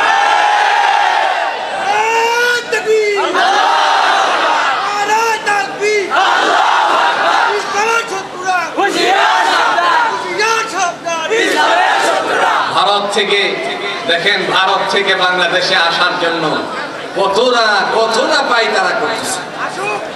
আসুক, বলা ছিল আপনাদের পক্ষ থেকে খেলা হবে, কথা কন্যাকে আপনাদের ভাষা আপনাদেরকেই ফিরিয়ে দেওয়া হবে। খেলা হবে, হবে ইনশাআল্লাহ খেলা হবে। আজ তাদের অস্তিত্ব খুঁজে পাওয়া যাচ্ছে না, কে কোথায় আছে লুকিয়ে বলতেও চাই, কথা কন্যা কেন? এটা দেখেন তো কোরআনের সাথে মিলান। কোরআনুল হাকিম দিয়ে আল্লাহ বলেন, ওয়ামতাজুল ইয়াউমা আইয়ুহাল মুজরিমুন আলাম আ'হাদ ইলাইকুম ইয়া বানি আদম আল্লা তা'বুদুশ শাইতান ইন্নাহু লাকুম আদুউম মুবিন। বাধ্যগত দল থেকে অবাধ্যচারীর দলকে যখন আল্লাহ বলবে পৃথক হয়ে যাও, সেদিন পৃথক করে দিলে পরে ওই মানুষেরা বিপদগামী কেমনে হবে? আজ আমরা লক্ষ্য করেছি কোরআনে আল্লাহ বলছেন, ওয়াত্তাকু ইয়াওমান লা তাজজি নাফসুন আন নাফসিন শাইআ। ওই আত্মাকের কথা বলা হলো, ওই দিবসকে ভয় করো যেদিন কোনো নফসের উপকারে আসবে না, যেদিন কোনো আত্মার উপকারে আসবে না। আজ বাংলাদেশে আমরা লক্ষ্য করেছি একজন এই দলের একজন আরেকজনের সাথে নিজেরা সাক্ষাৎ করতে পারতেছে না। ঢাকা ভার্সিটি একটু বুঝেন, ঢাকা ভার্সিটি থেকে ফোন দিছে ছাত্রলীগের একজন কর্মী, দিয়ে বলছে, সাদ্দাম ভাই আপনি কোথায় আছেন? সাদ্দাম ভাই বলে, এখন কি এই কথা বলার সুযোগ আছে? কোথায় আছি এটা বলা যাবে না, কথা বুঝেননি? কোথায় আছি বলা যাবে না, এই যে বলা যাবে না বললো আপনারা কনসাই এখন আর তাদের মুখ থেকে বেরিয়েও বের করতে পারতেছে না। আর একজন যারা বলতে বলতে বলেই ফেলছিল এদেশের মধ্যে বিএনপি জামাতের আর কোনো রাজনীতি থাকবে না, এদেরকে শেষ করে একমাত্র দল থাকবে। মনে পড়ে এই মগা বিদেশে থেকে থেকে আপনার একবার এক কথা বলে আরেকবার আরেক কথা বলে। কথা বলার উদ্দেশ্য হলো আল্লাহ পাক সেদিন ডাক দিয়া বলবেন, লা ইউখফা আলাল্লাহি মিনহুম শাই, তোমাদের কোনো ত্রুটি বিচ্যুতি গোপন করা হবে না। লিমানিল মুলকুল ইয়াউম, আজকের রাজা বাদশাহী কার? লিল্লাহিল ওয়াহিদিল কাহ্হার, একমাত্র পরাক্রমশালী। জোরে বলেন কে? আল্লাহ। আর একটু জোরে বলেন কে? আল্লাহর সাহায্য অতি সন্নিকটে, আল্লাহর সাহায্য অতি সন্নিকটে। বুখারীর বর্ণনায় আবু আব্দুল্লাহ মুহাম্মদ ইবনে ইসমাঈল রাহিমাহুল্লাহ তাআলা আনহু তিনি তার বুখারী ছাত্রে উল্লেখ করেছিলেন, ইতিহাসের পাতায় স্বর্ণাক্ষরে লেখা আছে 313 জন সাহাবীদেরকে নিয়ে 1000-এর সাথে যুদ্ধ করে বিজয় লাভ করেছে। সাহায্য কার থেকে এসেছিল? জোরে কন্যাকে সাহায্য কার থেকে এসেছিল? কোনো গোলা বারুদ নিয়ে এই যে কোন অভ্যুত্থানের সময় হাজির হয় নাই, একমাত্র তাদের মুখে আর বুকের বল নিয়েই যথেষ্ট হয়ে গেছে। যা দুই একটা লাঠি শুটার, লাঠি শুটার, এই লাঠি শুটা দিয়ে বুঝিয়ে দিল আমরা বদরি কাফেলার সৈনিক। কেমন বদরের ময়দানে আল্লাহ সহায়তা করেছিলেন।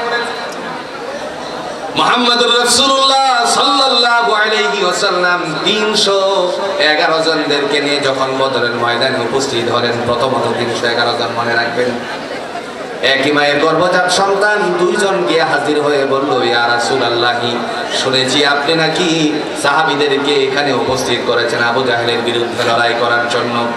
এই মুহূর্তে আল্লাহ পাক রব্বুল আলামিনের হাবিব বললেন, ঠিক আছে, তোমাদেরকে আমি একজনকে রাখলাম, আরেকজনকে বাদ দিয়ে দিলাম। ছোট ভাই ডাক দিয়ে বলল, ইয়া রাসূলুল্লাহি, আমার বড় ভাইকে রাখলেন, আমারে কেন বাদ দিয়ে দিলেন? মুহূর্তের মধ্যে আল্লাহর নবী বললেন, যুদ্ধ করার জন্য তো শক্তির প্রয়োজন, এই মুহূর্তে আল্লাহর বান্দা হযরত মুআব্বিজ রাদিয়াল্লাহু তাআলা ডেকে বললেন, ইয়া রাসূলুল্লাহ, কেমনে বুঝলেন আমার গায়ে শক্তি কম? আমি যদি আমার ভাইকে পরাস্ত করতে পারি, দিনের নবী আমাকে ওয়াদা করো বদরের ময়দানের সাথীদের সাথে অন্তর্ভুক্ত করে নিবে। সাহাবীদের সামনে আল্লাহর নবী বললেন, ঠিক আছে, শক্তি পরীক্ষা হয়ে যাক। বড় ভাই আর ছোট ভাই শক্তি পরীক্ষা করার জন্য একে অপরকে যখন চাপ দিয়ে ধরবে, এর আগ মুহূর্তে আপনাদের এলাকায় খেলাটা আছে, আমাদের কিশোরগঞ্জের ভাষায় সেটাকে বলা হয় কুস্তি খেলা। আপনারা কি বলেন? একটু জোরে বলেন, কি বলেন? কুস্তি খেলা। নবীজি বললেন, ছোট ভাই আর বড় ভাইকে তোমরা আক্রমণ করো। যখন অ্যাটাক করার জন্য রাসূলের থেকে আদেশ আসছে, বড় ভাই আর ছোট ভাই দুইজনে ধরে ফেলেছেন। ধরার আগে ছোট ভাই চোখে একটা ইশারা দিয়ে বলল, ভাইয়া তুমি তো জানো তোমার গায়ে শক্তি বেশি, আমিও জানি তোমার গায়ে শক্তি বেশি। আজকের দিনে যদি তোমার সমস্ত শক্তিটা আমার উপরে প্রয়োগ করো, তাহলে আমি বদরের ময়দানে তোমার সামনে এবং রাসূলের সামনে পরাজিত হয়ে যাব। আমি যদি পরাজিত হয়ে যাই, তাহলে আমি আর বদরের ময়দানে রাসূলুল্লাহর সাথী হয়ে আবু জাহেলের বিরুদ্ধে লড়াই করতে পারবো না। দয়া করে তোমার শক্তিটাকে বিসর্জন করে দিও, একটু করে বুকটার মধ্যে ওঠার মতন বন্দোবস্ত করে দিও। আরেকটু আস্তে কোন সুবহানাল্লাহ। হঠাৎ করে যখন আল্লাহর বান্দা কিছুক্ষণ ঘাড়াঘাড়ি করার পরে নিচে ফেলে দিল। কিছুক্ষণ ঘাড়াঘাড়ি কেন করলেন? তার পিছনে কারণটা কি? যদি একবার ধরা মাত্রই পড়ে যেত, তাহলে সাহাবীরা এবং রাসূলুল্লাহ সাল্লাল্লাহু আলাইহি ওয়াসাল্লাম বুঝতেন মনে হয় এর আগে থেকে কন্ট্রাক্ট করেছিল। এজন্য আল্লাহর বান্দারা কিছুক্ষণ ঘাড়াঘাড়ি করেছে যাতে করে কেউ না বুঝতে পারে। হঠাৎ করে যখন নিচে ফেলে দিল বড় ভাইকে, বুকের উপরে উঠে আল্লাহর বান্দা চিৎকার করে বলল, ইয়া রাসূলুল্লাহ, আমি আজকে আমার বড় ভাইকে নিচে ফেলে দিলাম, এবার বলুন তো আমি বদরের ময়দানে যাওয়ার অনুমতি পেলাম কিনা? সাথে সাথে আল্লাহর নবী ডাক দিয়ে বললেন, তোমাকেও আজকের বদরের ময়দানে যাওয়ার অনুমতি দিয়ে দিলাম, থাকার অনুমতি দিলাম। এই হলো 313 জন। 313 জন যখন আল্লাহর নবীর সাথে যুদ্ধ পরিচালনা করবে, এই সময়ে তিনি ডাক দিয়ে বললেন, 4টা ভাগে বিভক্ত করো জাইশে মুকাদ্দাম। এরপরে যখন বিভক্ত শুরু হয়ে গেল, একজন বীর বিক্রম সাহাবীকে আল্লাহ ডাক দিয়ে বললেন, তার নাম ছিল হযরত আব্দুর রহমান ইবনে আউফ। বুখারীর বর্ণনায় আসছে, হযরত আব্দুর রহমানকে আল্লাহর বান্দা ডাক দিলেন। নবীজি বললেন, আব্দুর রহমান ইবনে আউফ, আপনি সামনে আসুন। তিনি যখন সামনে গেলেন, সাথে সাথে বললেন, আব্দুর রহমান, আপনি এই 2 জন বালক, একজনের নাম হলো মুআজ আর একজনের নাম হলো মুআব্বিজ, 2 জনকে নিয়ে আপনি বদরের ময়দানে যুদ্ধ পরিচালনা করবেন। আল্লাহর বান্দা মনে মনে চিন্তা করলেন, ইয়া রাসূলুল্লাহ, আমি যে একজন বীর, আজকে সমস্ত বীরত্ব আমার শেষ হয়ে গেল। কিন্তু নবীজি দিয়েছেন অস্বীকার করার মতো না, বিরোধিতা করার মতো নাই। কারণ দুনিয়ার জমিনে যারা রাসূলের বিরোধিতা করে, জোরে বলুন তো তার জবাব দিবে কে? কোরআনে আল্লাহ রাব্বুল আলামিন সূরাতুন নিসার 80 নম্বর আয়াতের মধ্যে বলছেন, মাইয়ুতি'র রাসূলা ফাকাদ আতা আল্লাহ। আল্লাহ বলেন, যারা আমার নবীর হুকুম মান্য করলো, তারা আমি আল্লাহকে মানলো। তার মানে নবীরে যারা মানে, তারা আল্লাহকে মানে। নবীকে মানার সিস্টেম আছে, অন্যায়ভাবে মানার কোনো, জোরে বলেন তো, কোনো সুযোগ আছে নাকি? একজন নবীরে খুব মানে, কিন্তু আল্লাহ নবীর তরিকা মোতাবেক জীবন পরিচালনা করে না। এই মানা পশ্চিম কালেও মানা হতে, একটু জোরে এখন মানা হতে। এরা গজল বানাইছে, আল্লাহর নবী আসেনি, বসেন বসেন, এসে দিলেন। এখন আরেকজনে ব্যাখ্যা করতেছে, হুজুরি হুজুরি কেন বলা হলো গজলে? এখন বলতেছে কি গাঁজাখুরি কথা। আপনারা একবার চিন্তা করেন তো, ও মুর্শিদ আমার হুজুরিটা, কথা বলছেন কিনা? হ্যাঁ, ব্যাখ্যা করতেছে হুজুরি। হুজুরি বিশ্বাস ছিল, সে তার উযু করার সময়ে পেটের ভিতরে নারী বুড়ি বের করে নাকি নতুন করে ধৌত করে আবার নিজে নিজে ঢুকাইত। আর একটু আছে কোন নাউজুবিল্লাহ। কত বড় গাঁজাখুরি কথা, যে গাঁজাখুরি আওয়াজ, সেই গাঁজাখুরি কথাই তো বের হবে। কথা বল না কেন? আমার ভাইরা, মহান আল্লাহ পাক রব্বুল আলামিন তিনি ডাক দিয়ে বললেন, আমি আমার 32 সাহাবীদের জন্য আকাশ থেকে ফেরেশতা দ্বারা সহায়তা করেছি। দেখেন 313 জনকে নিয়ে শেষ পর্যন্ত আল্লাহর নবী যখন যুদ্ধের জন্য প্রস্তুত, এই সময় 2 জনদের তুলে দিলেন হযরত আব্দুর রহমান ইবনে আউফের কাছে। তিনি বললেন, ইয়া রাসূলুল্লাহ, এদেরকে নিয়ে যুদ্ধ করতে হবে। হ্যাঁ, বিরোধিতা করলেন না, তার কারণ একটাই, কোরআনের সূরাতুন নিসার 80 নম্বর আয়াতের মধ্যে আল্লাহ বলছেন, মান ইউতি'র রাসূলা ফাকাদ আতা আল্লাহ ইলা আখিরিল আয়াত। যারা আমার নবীর হুকুম মান্য করলো তারা আমি আল্লাহকে মানলো। এই কারণে কোনো বিরোধিতা করা যাবে না। যুদ্ধ শুরু হয়ে যাবে, এই সময় আল্লাহর বান্দাদ্বয় ডাক দিয়ে বললেন, চাচা আপনার কাছে আমাদের একটা প্রশ্ন। এমনিতেই তো মনের ভিতরে জং ধরে আছে, কষ্ট জমে আছে, কারণ তিনি একজন বীর, এদের দ্বারা বিশৃঙ্খলা হবে, এদের দ্বারা বিভিন্ন প্রশ্নের সম্মুখীন হতে হবে, এই কারণে আল্লাহর বান্দা চিন্তিত অবস্থায় আছেন। হঠাৎ করে যখন বলল, চাচাজি আপনার কাছে আমাদের একটা প্রশ্ন জবাব দেন, মুহূর্তের মধ্যে বলল, কি তোমাদের প্রশ্ন বলো। সাথে সাথে বলল, আমরা কোনোদিন আবু জাহেলকে দেখিনি, একটু দেখাইয়া দিবেননি। সুবহানাল্লাহ বলেন। তিনি বললেন, আবু জাহেল দিয়ে কি করবে? মুহূর্তের মধ্যে বলল, মায়ের জবান থেকে শুনেছি আমার নবীকে অনেক কষ্ট দিয়েছে সেই আবু জাহেল। আজকের দিনে আমরা 2 ভাই মিলে প্রতিজ্ঞাবদ্ধ হয়ে এসেছি, বদরের ময়দান থেকে তারে চির জাহান্নামী করে পাঠিয়ে দিব। ফায়সালা কার? আরেকটু জোরে বলেন, ফায়সালা কার? বদরের ময়দান থেকে চির জাহান্নামী করে পাঠিয়ে দিব। কথা বলা মাত্রই হযরত আব্দুর রহমান ইবনে আউফ আল্লাহর বান্দা ডেকে বললেন, 2 জন বালকের কথা শুনে আমার মনের ভিতরে স্বস্তিরতা ফিরে আসলো। আমি যে একজন বীর ছিলাম, আমার মধ্যে 2 জন বীরের শক্তি এসে গেল। তার মানে অবশ্যই আমরা জানি যুক্তিবিদ্যার মাধ্যমে সেটা প্রমাণিত হয়, মানুষের সাহস থেকে শক্তি সঞ্চারিত হয়। জোরে কোন ঠিক কিনা? একটা উদাহরণ দিলে আপনাদের বুঝে আসবে সহজে। মনে করেন এখান থেকে বাড়ির দিকে রওনা দিয়েছেন, সিরিফ একা হয়ে গেছেন, 2টা থেকে 3টা শিয়াল আপনার দিকে শিয়াল আসতেছে। তখন আপনি যত বড় সাহসী মনে শক্তিশালী হন না কেন, একটু সাহসের কারণে শক্তিটা নিস্তেজ হবে কি হবে না? কথা কন নাকি, হবে কি হবে না? আর যদি 10টা শিয়ালও থাকে, আপনারা আছেন 2 জন, তখন বলেন তো সাহসের কোনো কমতি হবে? শক্তি নিস্তেজ হবে? সাহস থেকে শক্তি সঞ্চারিত হয়। হযরত আব্দুর রহমান ইবনে আউফ আল্লাহর বান্দা বললেন, মুহূর্তের ভিতরে আমার শরীরের মধ্যে 2 জন বীরের শক্তি এসে গেছে। আর একটু আস্তে বলুন সুবহানাল্লাহ।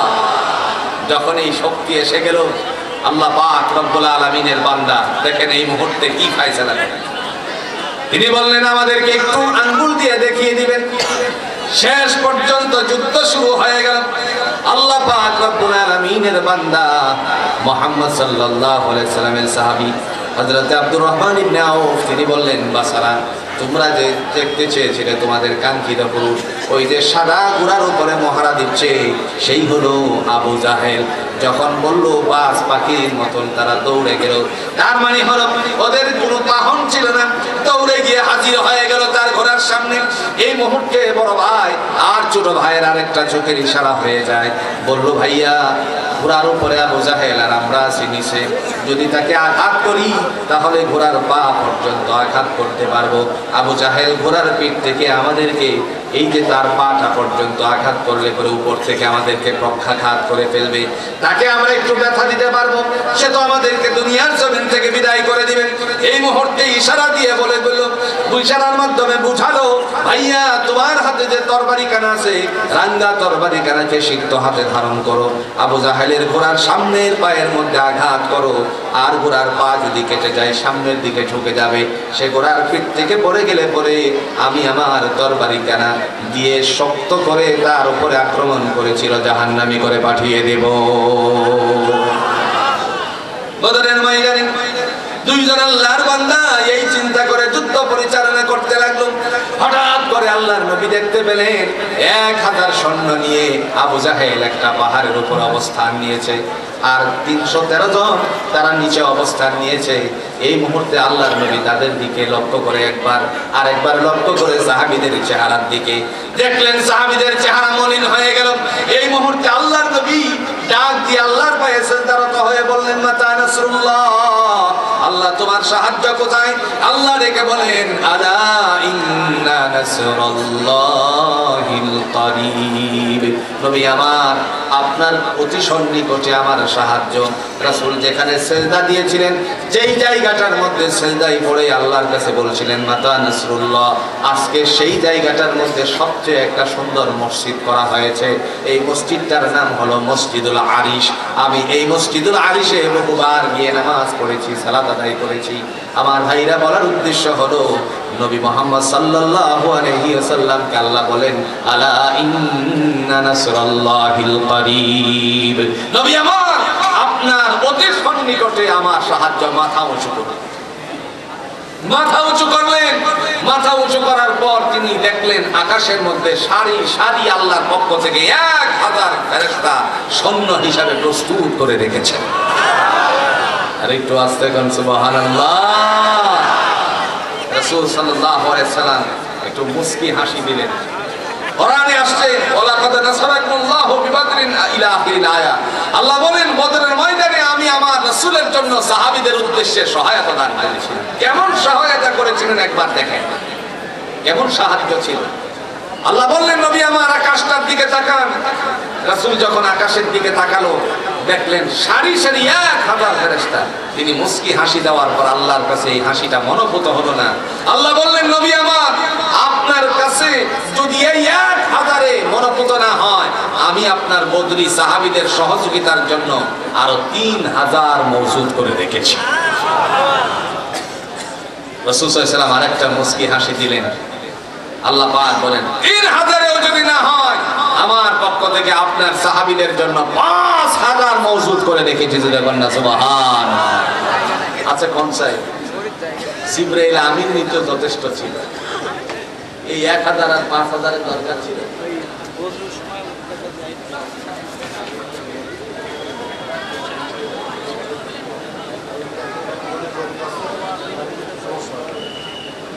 আচ্ছা, গাড়ির জন্য লোকেরা বসতে পারতেছে না, আপনারা একটু সহযোগিতা করে মোটর সাইকেলগুলো একটু বের করে দিবেন।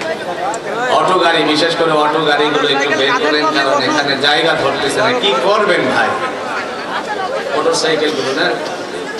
আমরা একটু জিকির করি লা ইলাহা ইল্লাল্লাহ, জোরে জোরে লা ইলাহা ইল্লাল্লাহ।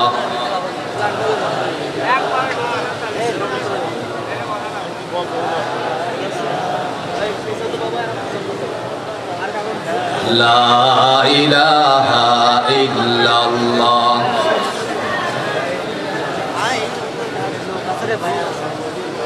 আল্লাহু আল্লাহু কি যে মধুর নাম।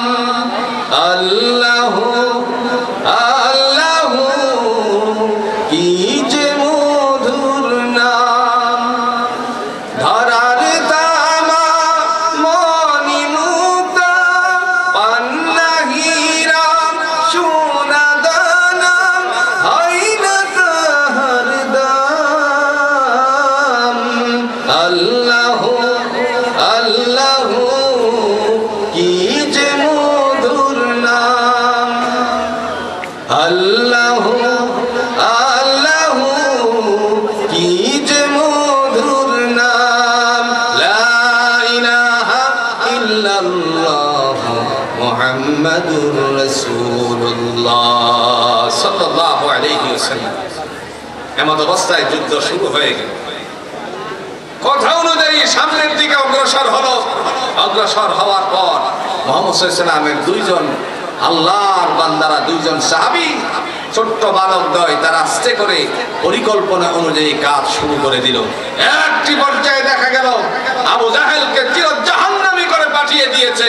তার মানে এটাই হলো ইতিহাস, এটাই হলো বাস্তবতা। এটার থেকে আমাদের শিক্ষা, যখন মানুষেরা সামনের দিকে অগ্রসর হয়, আল্লাহর কোরআনকে সামনে অগ্রসর করার উদ্দেশ্যে আল্লাহ তাদেরকে সহায়তা করবেন। যেটা বলেন ঠিক কিনা? এবার আসেন, আল্লাহ পাক তিনি ডাক দিয়ে বলবেন তোমার তো অনেক ক্ষমতা ছিল। ক্ষমতা আছে কিনা? কোন কথা কোন নাকি? ক্ষমতা আছে কিনা? আল্লাহ বলেন তোমার তো অনেক ক্ষমতা ছিল, আজ সেই তোমার ক্ষমতা কোথায়? হালাকা আন্নি সুলতানিয়া। সেদিন ডেকে বলা হবে, ক্ষমতার বাহাদুরি দুনিয়াতে অনেক করেছিলে, তোমরা ক্ষমতার বাহাদুরি করতে গিয়ে নিরপরাধ মানুষকে অপরাধী সাব্যস্ত করে ফাঁসির কাস্টে ঝুলাইছিলে। কথা কন না কেন? আল্লাহ বলেন, তোমাদের হাতে একটা কলম উঠিয়েছিলাম, আমি বলেছিলাম নুন ওয়াল কলামি ওয়া মা ইয়াসতুরুন, আমি শপথ গ্রহণ করেছিলাম কলমে। সেদিন তোমাদের হাতে কলম দিয়েছিলাম, তোমরা অন্যায়ভাবে কলমটা চালিয়েছিলে, নিরপরাধ মানুষরা অপরাধী সাব্যস্ত করে তারপর তাদেরকে ফাঁসি কাস্টে ঝুলিয়েছিলে। শুধু তাই নয়, জীবনটারে শেষ বেলায় নিঃশেষ করে দিয়েছিলে, কারাগারের জিন্দেগি পার করিয়েছিলে। দুনিয়ার কাহারো কাছে হিসাব না থাকলে জোরে বলুন তো হিসাব আছে কার কাছে? সেই দিন আল্লাহ রাব্বুল আলামিন হিসাব গ্রহণ করবেন, তার সামনে কোনো ত্রুটি বিচ্যুতি গোপন থাকবে না। তিনি বলবেন লিমানিল মুলকুল ইয়াউম, আজকের রাজা বাদশাহী কার? লিল্লাহিল ওয়াহিদিল কাহ্হার, একমাত্র পরাক্রমশালী আল্লাহ। আর যারা ডান দিকে থাকবে, আল্লাহ পাক রব্বুল আলামিন ডেকে বলবেন, তোমরা তোমাদের পরিবারদের সাথে মিলিত হয়ে যাও। মিলিত হওয়ার জন্য তিনি বলবেন, একটু সামনের দিকে অগ্রসর হও। হাতে যখন ইশারা মারবেন, সবাই দৌড় দিবে জান্নাতের দিকে। তার কারণ তাদের ডান হাতে আমলনামা এসেছিল। সেদিন ডান জান্নাতের দিকে দৌড় মারার সময় কেমনে তারা জান্নাতের কাছে যাবে, আল্লাহ কি ফয়সালা করবেন? সূরা বলুন তো কোরআনে তার দলিল আছে কিনা? দলিল আছে? জোরে কোন দলিল আছে? দলিল সূরাতুজ জুমারে আল্লাহ পেশ করেন, ওয়াসিকাল লাযীনা ইত্তাকাউ রাব্বাহুম ইলাল জান্নাতি যুমারা হাত্তা ইযা জাউহা ওয়া ফুতিহাত আবওয়াবুহা ওয়া ক্বালা লাহুম খাযানাতুহা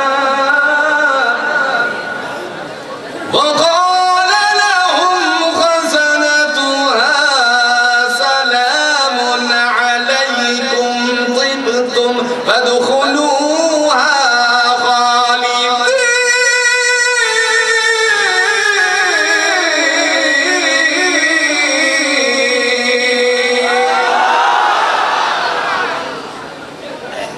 মহান আল্লাহ রাব্বুল আলামিন ডাক দিয়া বলেন, যারা আমি আল্লাহকে ভয় করেছিলে তাদেরকে দলে দলে জান্নাত দেওয়া হবে।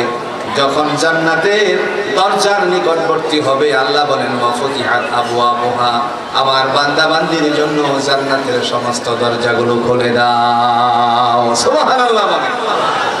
وقال لهم خزنتها, ডেকে বলা হবে ওই যে ভাণ্ডসমূহ সবগুলো হলো তোমাদের। সালামুন আলাইকুম তিবতুম ফাদখুলুহা খালিদিন, প্রবেশ করো শান্তির ঘরে অনন্তকালের জন্য। ঘোষণাটা দিবেন কে? একটু জোরে এখন ঘোষণাটা দিবেন কে? এই সময় আপনি জান্নাতে প্রবেশ করবেন, করবেন কিনা? এখন কথা কই না রে, জান্নাতে প্রবেশ করতে রাজি আছেন তো ইনশাআল্লাহ? আল্লাহর জমিনে আল্লাহর দ্বীন কায়েম হোক, রাজি আছেন তো ইনশাআল্লাহ? সেদিন জান্নাতে প্রবেশ করার সময় আপনি একটা আওয়াজ তুলবেন, আমি একটা শব্দ করি, আপনারা তার উত্তর দিবেন। রেডি? না সবাই রেডি না? রেডি? হাঁচি আলহামদুলিল্লাহ। বুঝলেন না? আবার রেডি? হাঁচি। এই যে আলহামদুলিল্লাহ বলেন অল্প সংখ্যক মানুষ। আবার রেডি? হাঁচি। দুনিয়ার জমিনে হাঁচি দিলে পরে আলহামদুলিল্লাহ পড়েছেন, নামাজে যাওয়ার পরে সালাত আদায় করার সময় আপনি পড়েছেন আলহামদুলিল্লাহি রাব্বিল আলামিন। আপনি পড়েছিলেন সমস্ত প্রশংসা আল্লাহ তোমার জন্য, যিনি উভয় জাহানের মালিক। দুনিয়াতে ছেলে যখন গোল্ডেন ক্লাস করেছে, দাখিল পরীক্ষায় বাইকুলা ইয়াকুবিয়া দাখিল মাদ্রাসা থেকে একজন ছেলে গোল্ডেন ক্লাস করেছে। বাবা দাদা শোনার পরে জোরে বলুন তো পরে কি? একটু জোরে বলুন পরে কি? এই যে আলহামদুলিল্লাহটা পড়লো, জান্নাতে ঢোকার আগে এই কাজটাই করে। কেমনে করবেন দেখেন, ডাক দিবেন এইভাবে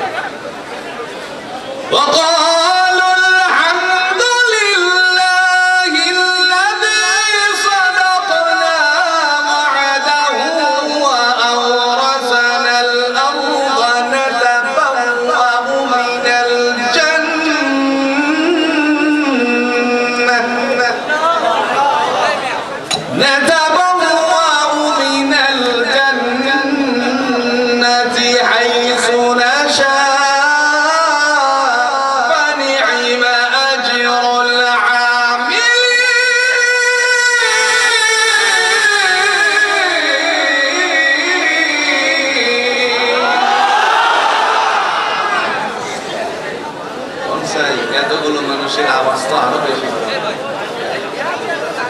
আপনাদের পাবনার মাটির মানুষের আওয়াজ যে কতটুকু আমি তো জানি, গত বছর এর চেয়ে অর্ধেক ছিলেন, তারপরে এতটুকু চেয়েও বেশি আওয়াজ। একটু জোরে মারবো তো ইনশাল্লাহ, জোরে মারবো তো ইনশাল্লাহ। লিল্লাহি তাকবীর।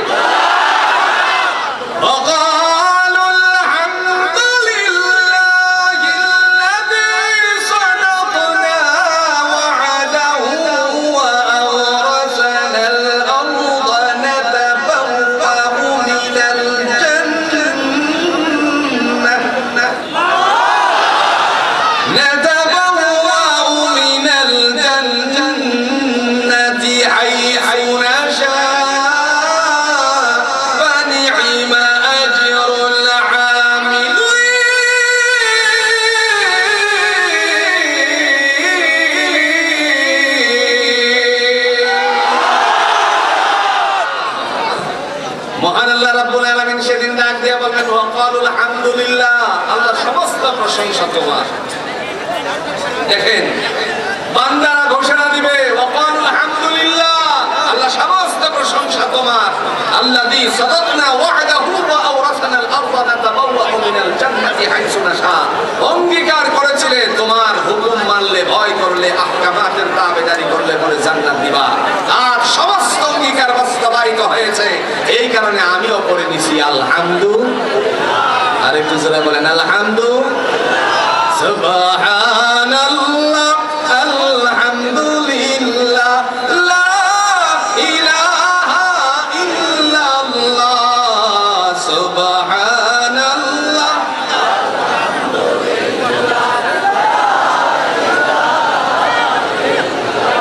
সুবহানাল্লাহ, আলহামদুলিল্লাহ, লা ইলাহা ইল্লাল্লাহ। তুমি বাঁচাও, তুমি মারো, অবিরত ক্ষমা করো। তুমি বাঁচাও, তুমি মারো, অবিরত ক্ষমা করো। ধরার যে জন তাকে ধরো, ধরার যে জন তাকে ধরো। তোমার মুঠোয় সবই আল্লাহ। সুবহানাল্লাহ, আলহামদুলিল্লাহ, লা ইলাহা ইল্লাল্লাহ, সুবহানাল্লাহ।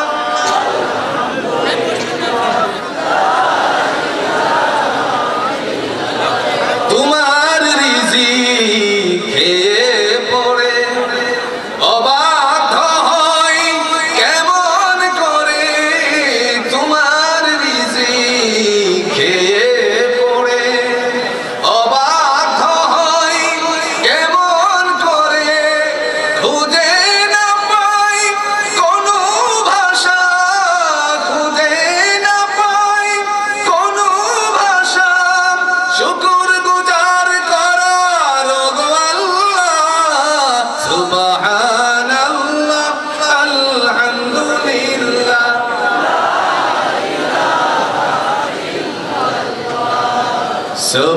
সুবহানাল্লাহ, আলহামদুলিল্লাহ, লা ইলাহা ইল্লাল্লাহ।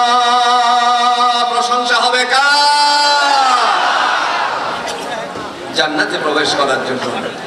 আল্লাহ বলার পর পরেই সে মানুষ বলবে ওয়াকালু আলহামদুলিল্লাহ, আল্লাহ সমস্ত প্রশংসা তোমার। এবার জান্নাতে পা দিয়ে খুঁজবে। বুঝেন কোথায় গেছে এখন? একটু জোরে এখন কোথায় গেছে? কোন হাতে আমলনামা এসেছিল? আরো জোরে বলেন কোন হাতে?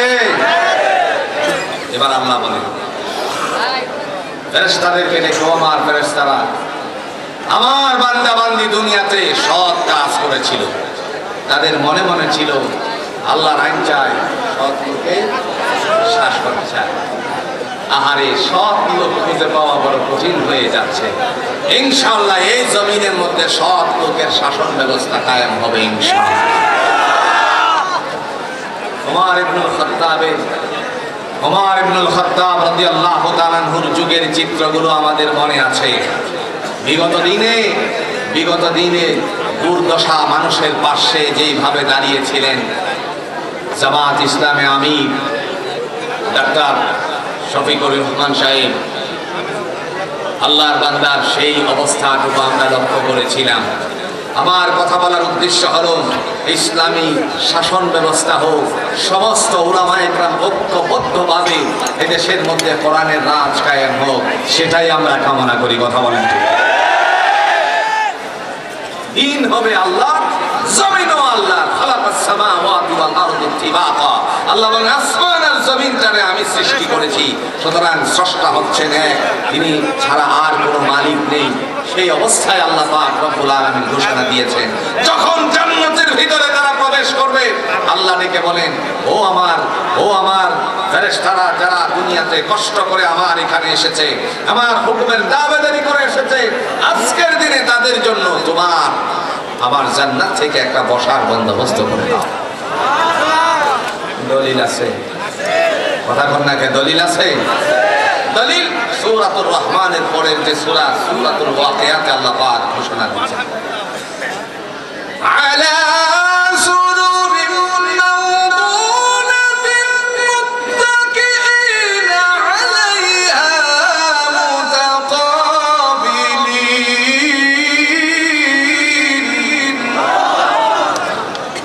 ইয়াতুফু আলাইহিম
স্বর্ণখচিত বিশিষ্ট সিংহাসনের বন্দোবস্ত করা হবে, সেখানে তোমরা হেলান দিয়ে বসবে মুখোমুখি হয়ে। আর সেখানে হেলান দিয়ে বসার পরে মুখোমুখি হয়ে চিরকিশোরীরা সামনের দিকে অগ্রসর হবে, আর তাদের হাতে থাকবে খোঁজা পূর্ণ পেয়ালা, যেখানে তোমার একবার দুইবার নয় যতবার ইচ্ছা পান করবে। লা ইউসাদ্দাউনা আনহা ওয়া লা ইউনজিফুন, শিরোপীড়া হবে না, মাতলামি হবে না। সমস্ত অবস্থান থেকে, মাতলামি ভাব থেকে জোরে বলুন তো মুক্ত করে দিবেন কে? আরো জোরে বলেন, মুক্ত করে দিবেন কে? শিরোপীড়া হবে না, মাতলামি হবে না। সেই দিন আমাদের সামনে আছে। দুনিয়াতে ইমানি দৌলত নিয়ে যদি এখান থেকে ইমান আর আমল নিয়ে কেউ মারা যেতে পারে, আল্লাহ পাক রব্বুল আলামিনকে ভয় করে যদি আহকামাতের তাবেদারি করে যেতে পারে, তার জন্য জান্নাতের বন্দোবস্ত করে রেখেছেন কে? খালি শুধু জান্নাতের কথা আসলো সামনে, কাজ করলাম না, হবে কি? কথা কন না, কে হবে কি? মসজিদে নববীতে রিয়াদুল জান্নাত আল্লাহ রাসূল সাল্লাল্লাহু আলাইহি সাল্লাম সাহাবীদের সাথে সর্ব অবস্থায় জান্নাতের কথাগুলো বলতেন। হযরত আয়েশা সিদ্দিকা সিদ্দিক রাদিয়াল্লাহু তাআলা আনহু বললেন, ইয়া রাসূলুল্লাহ, যখন আপনি কথা বলেন, কথা বলার ভিতর দিয়ে বেহেশতের কিছু কথা বলেন, কারণটা কি? রাসূল বলেন, আয়েশা, যদি আমার সাহাবীরা এর উপর উদ্বুদ্ধ হয়ে কিছু নেক আমল বাড়িয়ে করে, আল্লাহ তার জন্য জান্নাতের ফয়সালা করে দিবেন। এজন্য ভাইয়েরা আমার, আজকের আলোচনার মধ্য থেকে আমরা কি বুঝলাম? মহান আল্লাহ পাক রব্বুল আলামিন তার এই কিতাব, আসমানি কিতাব কোরআনুল হাকিম থেকে, কোরআনুল হাকিমের সূরাতুল ইয়াসিনের 81 নম্বর আয়াত থেকে তিনি ঘোষণা দিয়েছেন, আওয়ালাইসাল্লাযী খালাকাস সামাওয়াতি ওয়াল আরদা বিকাদিরিন আলা আন ইয়াখলুকা মিসলাহুম বালা ওয়া হুয়াল খাল্লাকুল আলীম। আল্লাহ পাক বলেন, যে নবমণ্ডল, ভূমণ্ডল, এই সব কিছু আমি সৃষ্টি করেছি। আকাশ জমিনের মালিক হচ্ছেন আল্লাহ, তিনি সর্বোপরি ক্ষমতার মালিক। পৃথিবীতে যদি আমরা সর্ব অবস্থায় আল্লাহর উপর ক্ষমতাশীল মনে করি, ইনশাআল্লাহ এই জমিনের মধ্যে তিনি আমাদের জন্য দিন কায়েমের বন্দোবস্ত করে দিবেন। এরপরে মহান আল্লাহ পাক রব্বুল আলামিন তিনি ডাক দিয়ে বলছেন, হে জগৎবাসী, আমি যে সর্বময় ক্ষমতাধর, আমি যে সর্বোপরি ক্ষমতাধর, আমি যে সব কিছুর উপরে ক্ষমতাবান, তার বাস্তবতা তোমরা লক্ষ্য করেছো। ইতিহাসের পাতা থেকে কোরআনুল হাকিম আমাদেরকে শিক্ষা দিয়েছে, যারা ডান হাতে আমলনামাওয়ালা হবে, আল্লাহ তাদের জান্নাতের ফয়সালা করে দিবেন। আর যাদের অবস্থা হবে বাম দিকে, যারা দুনিয়াতে অপদস্থ, পরকালে অপদস্থ, আল্লাহ যেন আমাদেরকে অপদস্থতার থেকে হেফাজত করেন। সকলে বলো না আমিন।